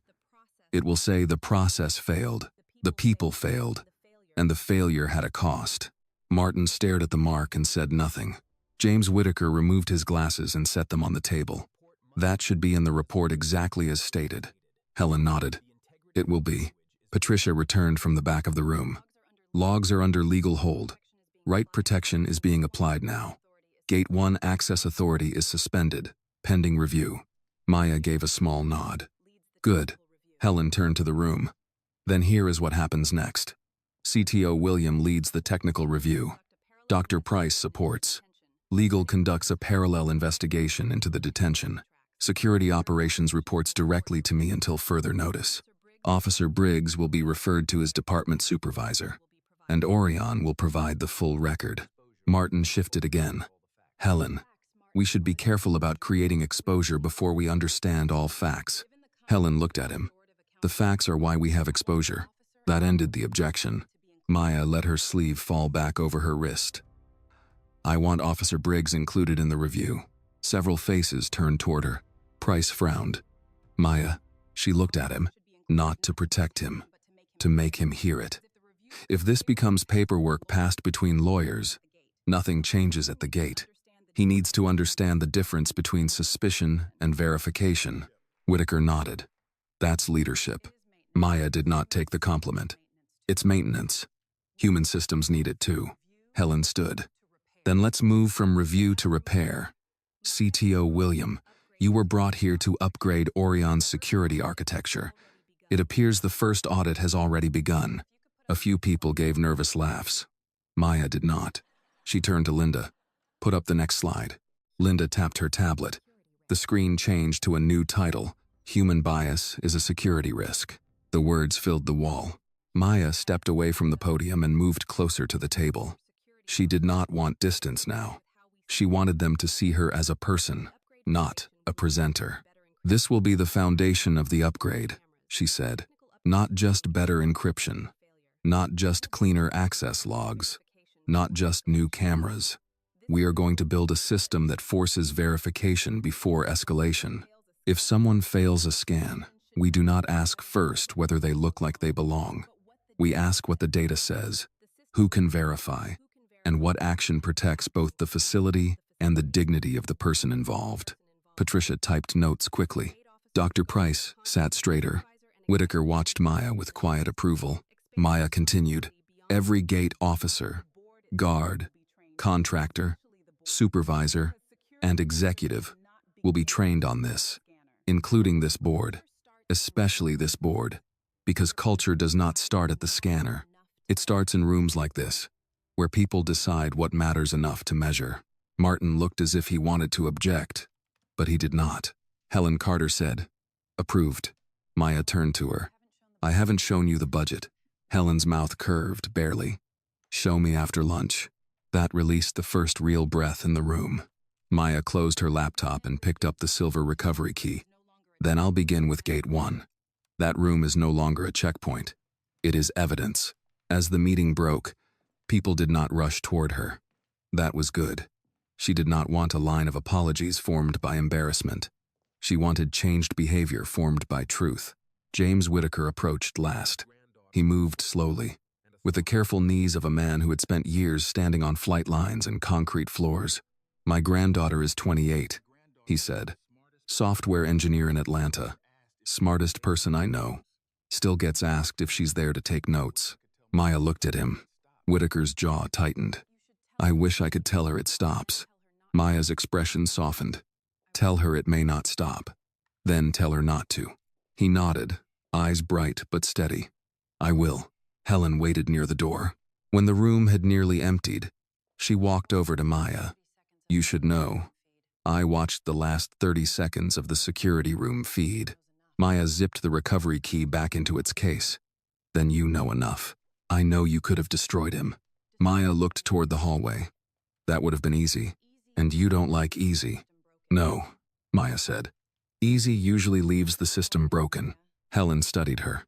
"Welcome to Aureon, CTO William." Maya gave a tired smile. "Hell of an onboarding." Helen laughed once, low and real. "I've seen worse." Maya raised an eyebrow. Helen looked toward the elevator. "All right. Maybe not." For the first time that morning, Maya almost laughed. Almost. Then her phone buzzed with a message from Linda. Gate 1 log secured. Officer Briggs waiting outside conference level with department supervisor on call. Maya stared at the screen for a moment. Helen noticed. "Do you want me there?" Maya slid the phone into her pocket. "No." "You sure?" Maya looked toward the elevator, toward the gate below, toward the place where the scanner had blinked red, and a man had mistaken fear for guilt. "Yes," she said. "Some lessons need to be delivered face to face." Maya found Officer Briggs outside the conference level, standing near the elevator bank with his hands clasped in front of him. He looked different without motion. At the gate, he had been all command and forward pressure, a man stepping closer with every sentence. Here, under the soft lights of the executive floor, he looked like someone waiting outside a principal's office long after he had become too old for one. Aureon's head of corporate security, Daniel Hargrove, stood beside him. Hargrove was in his early 60s, a broad-shouldered man with close-cropped gray hair and the careful expression of someone who had spent a lifetime in rooms where one wrong sentence could become a lawsuit. On a tablet in his hand was the first page of the incident report. Briggs saw Maya and straightened. "CTO William," he said. This time he got the title right. Maya stopped a few feet away from him. She did not offer her hand. She did not fold her arms. She simply stood there, backpack over one shoulder, sleeve pulled down over the mark on her wrist. "Officer Briggs," she said. Hargrove cleared his throat. "Miss William, I want to begin by saying Aureon takes this matter very seriously. We've already contacted Officer Briggs's department supervisor, and..." Maya looked at him. "Mr. Hargrove, I appreciate that, but I asked to speak to him first." Hargrove hesitated, then nodded. "Of course." He stepped back, not far enough to leave, but far enough to stop being the center of the conversation. Briggs swallowed. "I owe you an apology." Maya waited. He seemed to realize she was not going to help him through it. "I was wrong," Briggs said. "I should have verified through executive operations when you asked. I should have listened when the access log showed the identity masking flag, and I should not have put cuffs on you." The hallway was quiet. A few employees passed at the far end, slowed when they saw who was standing there, then decided quickly to keep walking. Maya studied him. "That sounds like a report." Briggs blinked. "Ma'am, it sounds like something you've already practiced for your supervisor." A faint flush crept up his neck.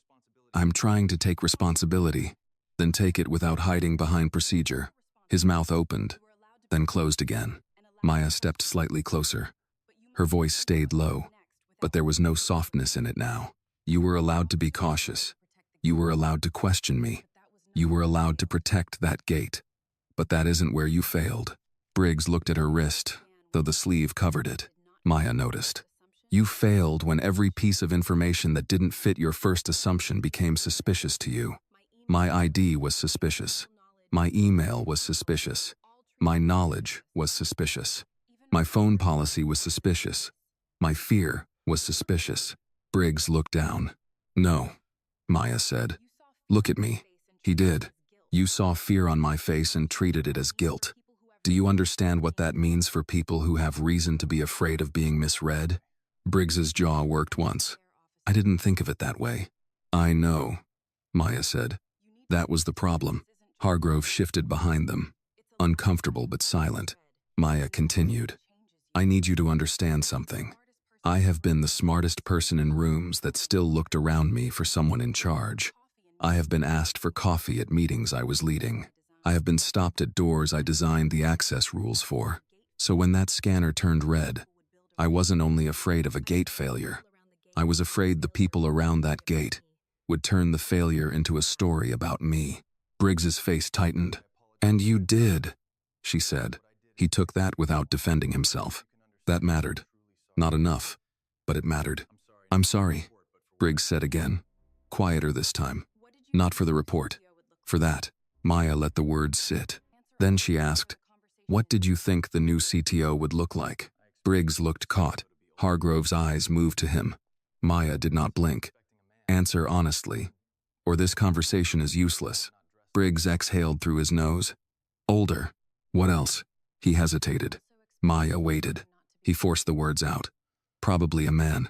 And? His voice dropped. Not dressed like you were. Maya nodded once. And not black? Briggs did not answer right away.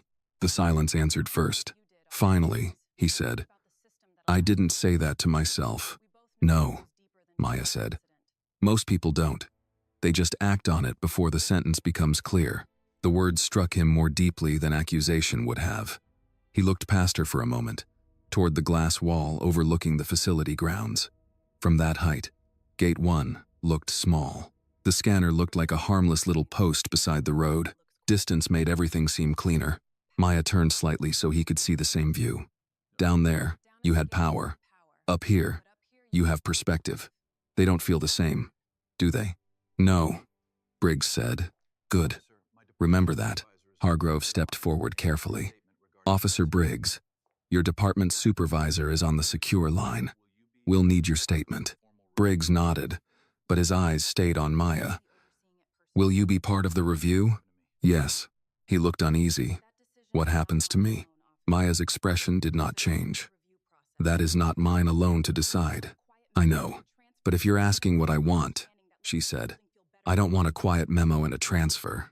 I don't want everyone to call this a misunderstanding so the building can feel better by noon. I want the record to say what happened, and I want you in the training room when we rebuild the process you ignored. Briggs looked surprised. You want me in the training? I want you to hear what your choices sounded like on the radio. I want you to see the log you dismissed. I want you to sit with the fact that the only reason this didn't become worse is because the system you doubted was more honest than your instincts. He nodded slowly. Maya added, and next time someone fails a scanner, I want your first thought to be verify, not suspect. Briggs's voice was rough. Yes, CTO William. For once, the title did not sound forced. Hargrove gestured toward a nearby office. Officer Briggs. This way. Briggs started to follow, then stopped. CTO William? Maya looked back.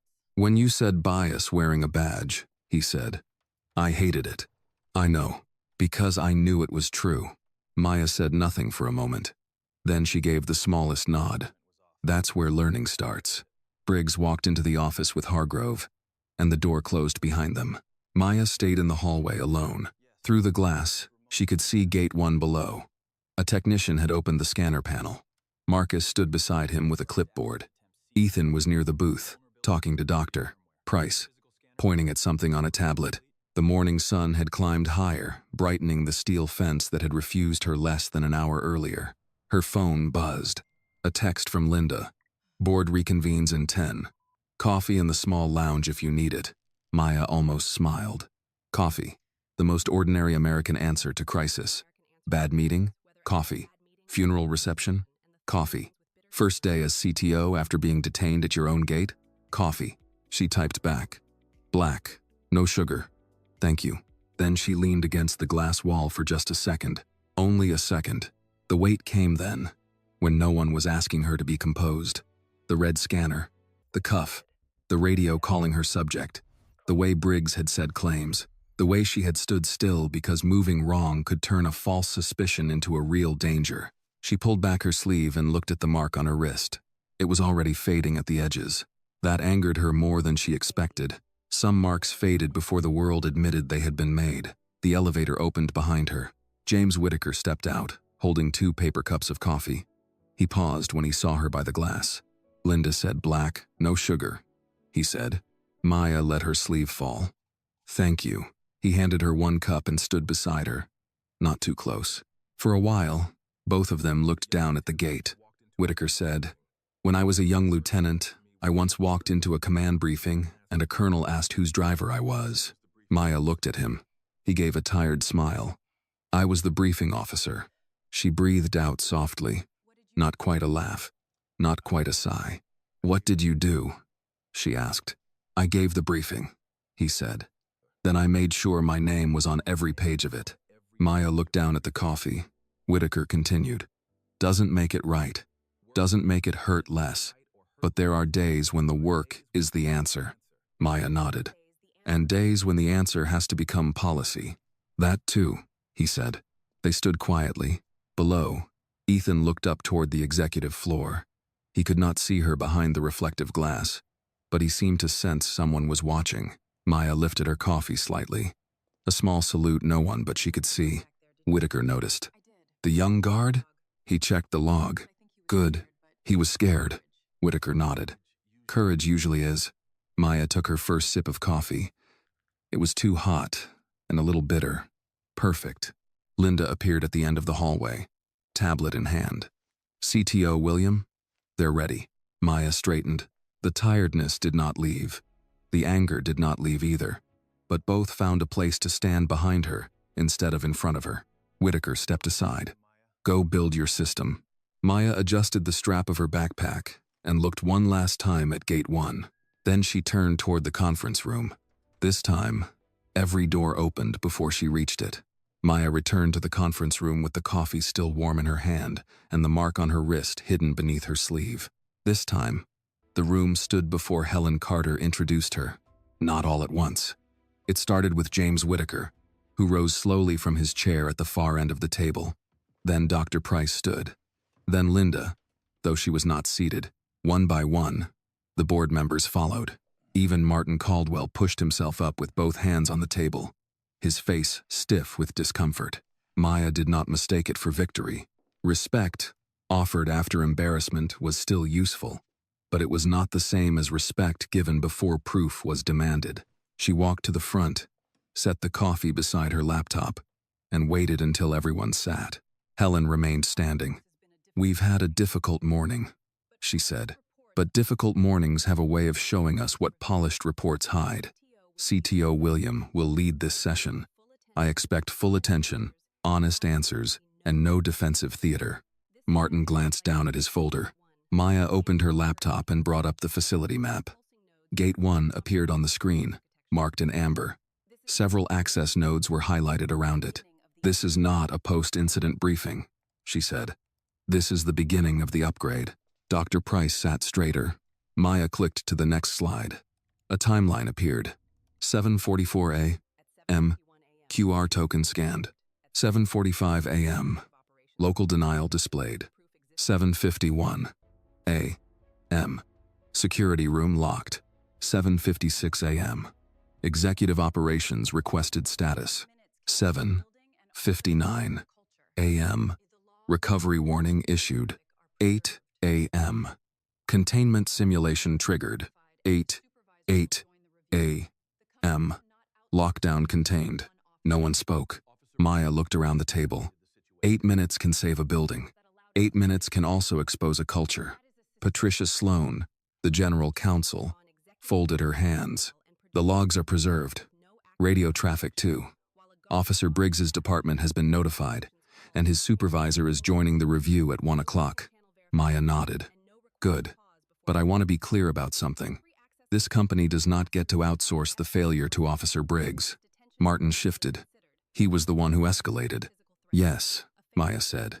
"And this company gave him a process that allowed escalation without correction.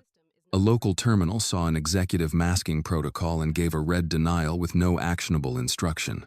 A guard saw a mismatch and had no trained response beyond suspicion. Executive operations called, but the chain had no override phrase, no second channel verification, no required pause before physical restraint. She clicked again. The screen showed 3 words: verify, escalate, record. This is the new standard, Maya said. Every access uncertainty moves through these 3 steps before force, detention, or removal is considered, unless there is an immediate physical threat. A failed scan is not a threat by itself. A nervous person is not a threat by itself. A person who understands your system is not a threat by itself. James Whitaker nodded. That should be written exactly that plainly. It will be, Maya said. Dr. Price raised a hand. Maya, on the technical side, we can update local terminals to display restricted profile, contact executive verification, instead of a hard red denial. But that may expose the existence of high-level masked profiles. Then expose only the action, not the profile, Maya said. No name, no title, just clearance conflict. Do not escalate. Contact level 2 verification. Price wrote it down. That's workable. Maya turned to Linda. Executive operations needs a live verification bridge. Voice, secure text, and badge challenge. If someone claims an executive appointment, Gate 1 should not rely on visitor search. Linda nodded quickly. I can build the protocol with legal and security. Not can, Helen said from her seat. Will. Linda gave a firm nod. Will. Maya clicked again. A still image from camera 3 appeared. It showed the fence line before she forced the live feed. The looped frame looked harmless until a second still appeared beside it, revealing the service cut-through hidden in the angle. A few board members leaned forward. This was the technical failure, Maya said. A looped feed, a bad angle, and a camera no one questioned because the room was busy questioning me. Martin frowned. Are we saying the system was actually vulnerable to intrusion during the exercise? Yes, Maya said. The room tightened. Dr. Price took responsibility before anyone could ask. The visitor tablet bridge created an unintended pathway. My department missed it. Maya looked at him. Your department missed it because it was classified as low-risk convenience equipment. Price nodded. Correct. Convenience is where many breaches begin, Maya said. Not in dramatic hacker movies. Not in dark rooms with genius criminals typing at midnight. Real breaches begin with a tablet left docked, a password shared because someone is in a hurry, a camera everyone assumes is fine, a guard who sees what he expects instead of what the data shows. That landed with the older members of the board. They understood household doors left unlocked, spare keys under flower pots, the ordinary habits that defeated expensive locks. Maya let them sit with it. Then she said, I want Gate 1 rebuilt as a model checkpoint. Helen looked interested. Define, rebuilt, new terminal logic, patched operating environment, camera repositioning, locked network ports, separate power for visitor devices, no temporary access cards left exposed, mandatory dual review of all failed executive-level authentication events, radio language standards, and bias response training tied to real scenarios, not a check-the-box seminar people sleep through after lunch. Whitaker smiled faintly. I've attended a few of those. So have I, Maya said. They change nothing. Martin leaned forward. Training on bias is delicate. Some employees may feel accused. Maya looked at him. Some people should feel uncomfortable. Helen's eyes narrowed slightly, but she did not intervene. Maya continued. Comfort is not the goal of security. Accuracy is. If someone hears, verify before you judge, and feels attacked, that is information too. Martin did not answer. Patricia said, we need to consider union rules, contractor agreements, and police partnership terms. Do it, Maya said. But don't let legal complexity become moral delay. Patricia nodded once, accepting the hit. Maya clicked to the next slide. Human bias is a security risk. The same words from earlier filled the wall again, but now they felt less like a statement and more like a policy. I am not asking Aureon to become softer, Maya said. I am asking it to become sharper. Bias makes security dull. It wastes time on the wrong target. It turns proof into suspicion. It blinds trained people to real vulnerabilities because they are too busy confirming a story they made up in the first 5 seconds. The room was completely still. Maya picked up the silver recovery key and held it in her palm. This was treated as criminal equipment downstairs. The same object in the right hands saved the vault. Context matters. Verification matters. Assumptions nearly cost you both. Dr. Price looked at the key, then at Maya. We'll build the new protocol around that. No, Maya said. We'll build it around the person holding it. Price took that in, then nodded. Understood. A knock came at the conference room door. Linda opened it slightly, listened, then looked toward Helen. Officer Briggs's department supervisor is on the secure line early. Captain Elaine Torres. Helen glanced at Maya. Now or 1 o'clock? Maya looked at the board. Now. Let everyone hear the first step. Linda connected the call to the room speakers. A woman's voice came through. Low, professional, older. This is Captain Torres, Raleigh District Liaison. I'm told there was an incident involving one of my officers at your facility. Helen said. Captain. Helen Carter. Officer Briggs detained our Chief Technology Officer after a failed access scan and placed one cuff on her wrist before the system event forced confirmation. A pause. Then Torres said, Is CTO William present? Maya stepped closer to the speaker. I'm here, CTO William, Torres said, and the respect in her voice was immediate. I'm sorry this happened. I've requested Officer Briggs's body camera and radio log. He will be removed from Aureon duty pending review. Maya looked at Helen, then at the board. Captain, I want him in the joint review. Another pause.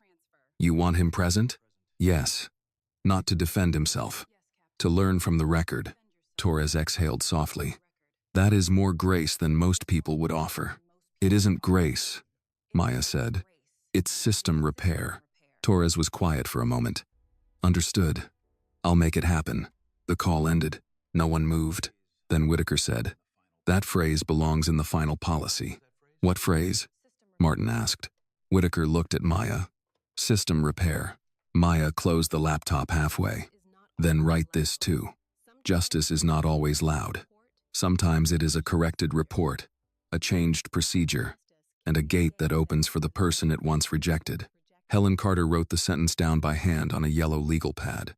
Maya saw it and felt something in her chest loosen. Just a little. The meeting continued for another 40 minutes. They assigned owners, deadlines, audits, reviews. Gate 1 would be physically inspected by noon. All executive masking protocols would be reviewed by end of day. Temporary device docking would be suspended immediately. Bias response training would become mandatory for every employee, contractor, guard, officer, and executive, including the board. No exceptions. When they finally adjourned, no one clapped. That was good. Clapping would have made it feel finished. It was not finished. As the board members filed out, Helen remained seated, looking at her legal pad. You know, she said, most first days involve paperwork and a security badge photo. 1.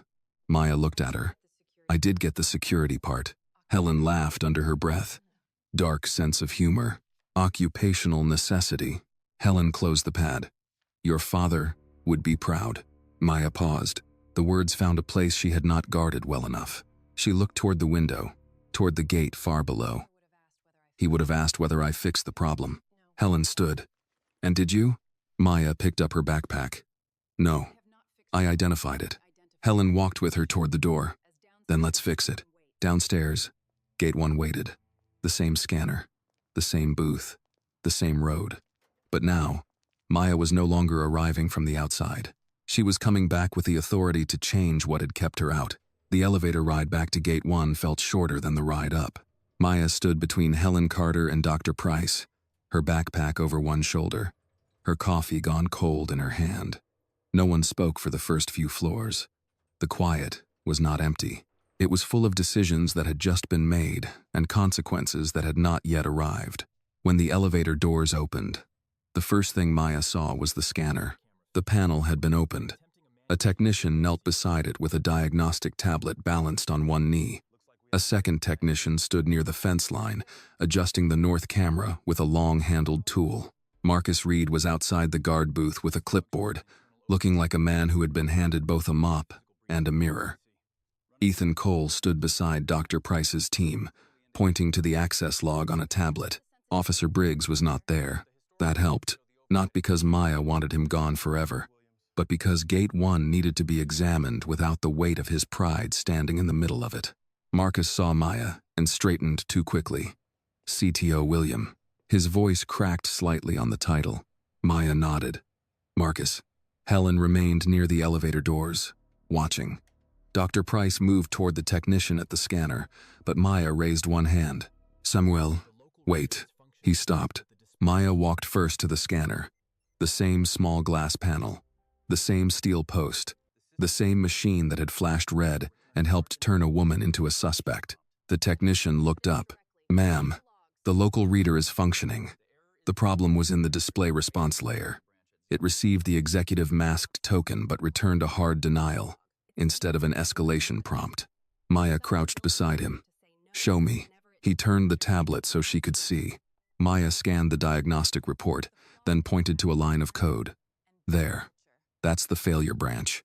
The technician leaned in. The default? Denial? Yes. Someone built the system to say no whenever it didn't understand what it was seeing. Helen, standing a few feet away, heard the sentence and looked at Maya. Maya did not look back. That is bad engineering. Marcus lowered his eyes. Maya stood. And bad culture. No one argued. She turned to the guard booth. Inside, Marcus opened the door. The room looked different in white light. Smaller, less dramatic. Without the red alarm flashing over everything, it was easier to see the ordinary carelessness. The visitor tablet docked on the wrong side of the desk. Tape residue, where an old device label had been removed. A cable running behind the console without a lock clip. Coffee rings near the keyboard. A printed emergency sheet curled at the corners and half covered by a stack of delivery receipts. Maya stepped inside and let the room speak. Ethan followed her, tablet in hand. I exported the logs, like you asked. Access events, radio traffic, door lock, console input, all of it. Legal has a copy too. Maya looked at him. Good. He shifted his weight. I should have said something sooner. Yes, Maya said. The honesty hit him harder than comfort would have. Then she added, but you did say it. That matters too. Ethan nodded, eyes lowered. I won't wait that long next time. That is the sentence I wanted to hear. Marcus stood by the visitor desk, both hands around the clipboard. He looked older than he had an hour ago. Maya turned to him. Walk me through your process from the moment my scan failed. Marcus swallowed. The scanner denied access. I searched your name in the visitor console. It didn't come up. I told Officer Briggs. He took lead because it was a restricted facility access issue. And what did your procedure say to do when a name doesn't appear? Marcus looked at the clipboard even though the answer was not there. Check visitor status, employee status, contractor status, and contact the department listed in the appointment record. Did you have an appointment record? No. Not visible. What should happen when information is not visible? Marcus paused. Maya waited. He looked up. Escalate. To whom? Central verification. Executive operations if the person claims executive contact. Maya held his gaze. Did you do that? No. Why? Marcus's mouth tightened. He looked toward Helen, then back at Maya, because Officer Briggs had already framed it as an intrusion attempt, and because I was afraid of being the guard who let the wrong person through on the day the new CTO arrived. Maya nodded slowly. So fear replaced procedure. Marcus breathed out. Yes, ma'am. CTO William, Ethan said quietly. Marcus flushed. CTO William. Maya did not smile, but something in her eyes softened for Ethan. Then she looked back at Marcus. Fear is not always wrong. In security, fear can keep you alert. But fear cannot be allowed to write the report before the facts arrive. Marcus nodded. Understood. No, Maya said. Not understood. Practiced. We're going to build that practice. Dr. Price entered with the technician's report. The north camera has been repositioned. Camera 3 and 7 are live. The visitor tablet bridge is disconnected and tagged. Tagged isn't enough, Maya said. Remove it from service until the docking policy is rewritten. Price looked at the technician. You heard her. The technician nodded and unplugged the tablet. Maya moved to the terminal Marcus had used earlier. She leaned down and pointed beneath the desk. That port gets a lock cover today, Price said. Done. No more exposed build numbers on local terminals. Done. No temporary access cards face up anywhere. Ethan immediately picked up the spare card near the logbook and placed it in a drawer. Done. Maya looked at him. Good instinct. The young guard stood a little straighter. Helen stepped into the booth then. Maya, how much of this needs to happen before the facility resumes normal entry? All of it at Gate 1, Maya said. The rest can phase in by priority. Martin Caldwell's voice came from the doorway. He had followed them down without announcing himself. Halting normal entry will affect operations. Helen turned toward him with visible irritation. Martin. Maya raised a hand slightly. It's all right. Martin stepped inside, careful not to touch anything. He seemed out of place in the cramped room, too polished for the cables and coffee smell.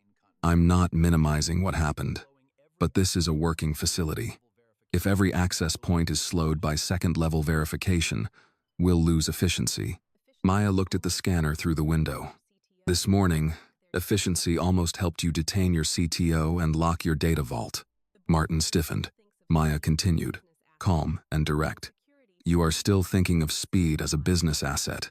In security, speed without accuracy is a liability. James Whitaker appeared behind Martin, leaning lightly on his cane. She's right. Martin turned. James, I'm only saying, I know what you're saying. Whitaker interrupted. I've heard it in every command room I ever served in. Move fast. Don't overcomplicate. Trust your gut. Then something goes wrong, and suddenly everyone wants to know why the checklist was skipped. Martin fell silent. Whitaker looked at Maya. What do you need from the board? Authority to stop entry at any checkpoint that fails the audit. You have my vote, Helen said. Mine as well. Martin exhaled. Fine. Mine too. Maya looked at him. Not fine. Say it plainly. He frowned. Excuse me? If you agree because you understand, say that. If you agree because you're outnumbered, that's not alignment. That's waiting for another chance to reverse the decision. The room went still. Martin stared at her for a long second. Then he looked around the booth, at the open panel, the removed tablet, the red mark barely visible under Maya's sleeve. His voice lost some of its edge. I agree, because I understand the risk better than I did an hour ago. Maya nodded. Thank you. It was not warm. It was enough. Outside, a delivery van pulled up to the outer lane and stopped at the temporary cone line. The driver, a middle-aged Latino man in a brown jacket, rolled down his window and waited. A guard moved toward him with a clipboard, then hesitated and looked back into the booth. Maya saw it. So did everyone else. Let's test the new rule, Maya said. Marcus reached for the radio, then stopped himself. He picked up the verification tablet instead and walked outside. Maya, Helen, Price, Whitaker, and Martin watched through the glass. Marcus approached the van, keeping a respectful distance. The driver handed over paperwork. Marcus did not look at his face and then decide. He looked at the documents, checked the delivery code, called the receiving department, and waited for confirmation. It took 90 seconds longer than usual. Then Marcus opened the outer lane. The van rolled through. No raised voice. No accusation. No hand near a weapon. No story invented before the facts arrived. Ethan smiled before he could stop himself. Maya noticed. Small things, Whitaker said, beside her. Maya watched the gate close behind the van. Small things become systems. Helen looked at the scanner, then at Maya. And systems become culture. Maya turned from the window. Only if people keep doing them when no one important is watching. Marcus came back in, holding the paperwork. Verified through receiving. Logged and cleared. Maya checked the entry. Good. He looked relieved. Maya handed the tablet back to him. Again. Every time. Yes. CTO William. This time, his voice did not crack. Dr. Price's phone buzzed. He looked at it and glanced at Maya. Cyber defense is ready for the deeper audit. Maya zipped her backpack and picked up her coffee, now completely cold. Then let's go see what else the building has been trying to tell us. Helen moved toward the door, but Maya paused at the scanner one last time. The technician had closed the panel. The glass was clean. The red denial was gone. Maya opened her phone and brought up the same QR credential. Everyone in the booth seemed to hold their breath. She scanned it. The panel blinked once. Blue. Then green. Access granted. The gate unlocked with a low mechanical sound. Maya looked at it for a moment. She did not smile. Not quite. Then she turned to Marcus. That, she said, is what should have happened the first time. Marcus nodded, quietly ashamed. Yes, ma'am. Ethan gave him a look. Marcus corrected himself. Yes. CTO William. Maya stepped through the open gate, not because she needed to go outside, but because the building needed to watch her come back in correctly. She turned around, scanned again from the outside, and the gate opened without argument. Just a gate recognizing the person it had once rejected. Maya walked back inside. This time, no one stopped her. 3 months later, Gate 1 opened at 7:42 a.m. without drama. That was how Maya William knew the work was beginning to matter. No alarm sounded. No voices rose. No one leaned on old instincts and called them experience. Morning traffic moved slowly through the outer lane beneath a pale winter sky, headlights glowing in the gray-blue dawn. The scanner stood beside the road with its new housing, new display, and new instructions printed clearly beneath the glass. Clearance conflict does not mean threat. Verify first. Inside the guard booth, the crooked paper sign was gone. In its place was a framed version of the same rule Marcus had taped up on that first day, now printed in Aureon's official font, signed by Helen Carter and Maya William. Verify before escalation. Maya stood just inside the building entrance with a cup of black coffee warming her hands. She wore a dark coat over a blue sweater. Her CTO badge clipped where anyone could see it. The red mark on her wrist had faded weeks ago, but she still remembered exactly where it had been. Some marks did not need to stay visible to keep teaching. Ethan Cole sat at the Gate 1 console now, no longer hunched over it like a young guard, afraid of his own voice. He had been promoted to security systems analyst 2 weeks earlier. Marcus Reed remained lead guard, but his clipboard had changed. It was no longer a shield. It was a tool. Officer Nathan Briggs was there too, not in charge of the gate, not yet assigned back to solo duty. He stood beside Captain Torres near the training observation desk, wearing his uniform with a quieter posture than before. For 3 months, he had attended every verification workshop Aureon held with Raleigh PD. He had listened to his own radio traffic played in front of new officers. He had sat in the uncomfortable silence after his words filled the room. He had not asked anyone to make it easier. That did not make him innocent. It made him teachable. Maya could work with teachable. A rideshare pulled up to the visitor lane. A young Latino man stepped out, maybe 26, with a laptop bag across his chest and a nervous look on his face. He wore a wrinkled button-down shirt under a thin jacket, the kind of outfit that said he had dressed in the dark and hoped confidence would do the rest. He walked to the scanner and held up his phone. The panel blinked red. Clearance conflict. Contact level 2 verification. The young man froze. Maya felt the old morning move somewhere inside her. Not fully awake, but listening.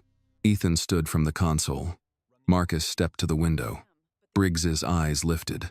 The young man tried the QR code again. The scanner returned the same message. Marcus opened the side door and walked out with the verification tablet in his hand. He did not rush. He did not touch his radio first. He kept his voice calm enough to reach the man before fear did. "Good morning," Marcus said. "Please step to the side of the scanner for verification. You're not in trouble. The system has a clearance conflict, and we're going to confirm it through level 2. The young man swallowed. "I'm supposed to start today. My name is Diego Alvarez. I'm with the machine learning team. They told me to be here before 8. I understand, Marcus said. We'll get it checked. Briggs watched from inside the booth. Captain Torres glanced at him. What do you see? Briggs did not answer quickly. He looked at Diego, then at the tablet, then at the scanner message.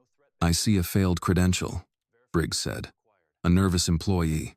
No threat behavior. Verification required. Torres nodded once. Good. Ethan pulled up the access record. I've got him. Diego Alvarez, new hire. Machine learning research. His onboarding profile is active, but his physical badge hasn't been issued. Digital token is pending final HR confirmation. Marcus looked through the window. Level 2? Ethan clicked the secure bridge. Calling now. Linda Brooks's voice came through the speaker from Executive Operations. Level 2 verification. Ethan said, Gate 1, requesting verification for Diego Alvarez. Machine learning research, clearance conflict on digital token. Linda answered after a short pause. Confirmed. Diego Alvarez is expected. HR delay on badge issuance. Temporary access approved through Marcus Reed. Limited to escort route B. Marcus smiled at Diego. You're verified. We'll issue you a temporary pass, and I'll walk you to reception. Diego exhaled so hard his shoulders dropped. Thank you. I thought I already messed up my first day. Marcus handed him the temporary badge. No. The system needed help catching up. Maya looked down into her coffee. The system needed help catching up. That was as true of people as it was of machines. Briggs stepped outside before Diego entered the gate. He kept distance, hands visible, voice respectful. Mr. Alvarez, Briggs said. Welcome to Aureon. I'm Officer Briggs. We're glad you're here. Diego looked slightly surprised, then smiled. Thank you, officer.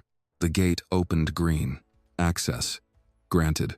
Diego walked through, escorted by Marcus, and disappeared into the main building with the awkward hope of a man beginning a new chapter of his life without knowing he had just helped prove one system had changed. Maya remained where she was. Briggs saw her watching and walked over slowly. He stopped a few feet away, as he had learned to do. CTO William, he said. Officer Briggs. He looked toward the gate. That was the right way. Yes, Maya said. It was. He nodded, but did not look satisfied. That was good. Satisfaction could arrive too early and ruin the lesson. After a moment, Briggs said, I still hear that morning sometimes. Maya did not rescue him from the admission. So do I. He took that in. I'm not asking forgiveness, he said. I know. I'm trying to make sure the next person gets a different morning.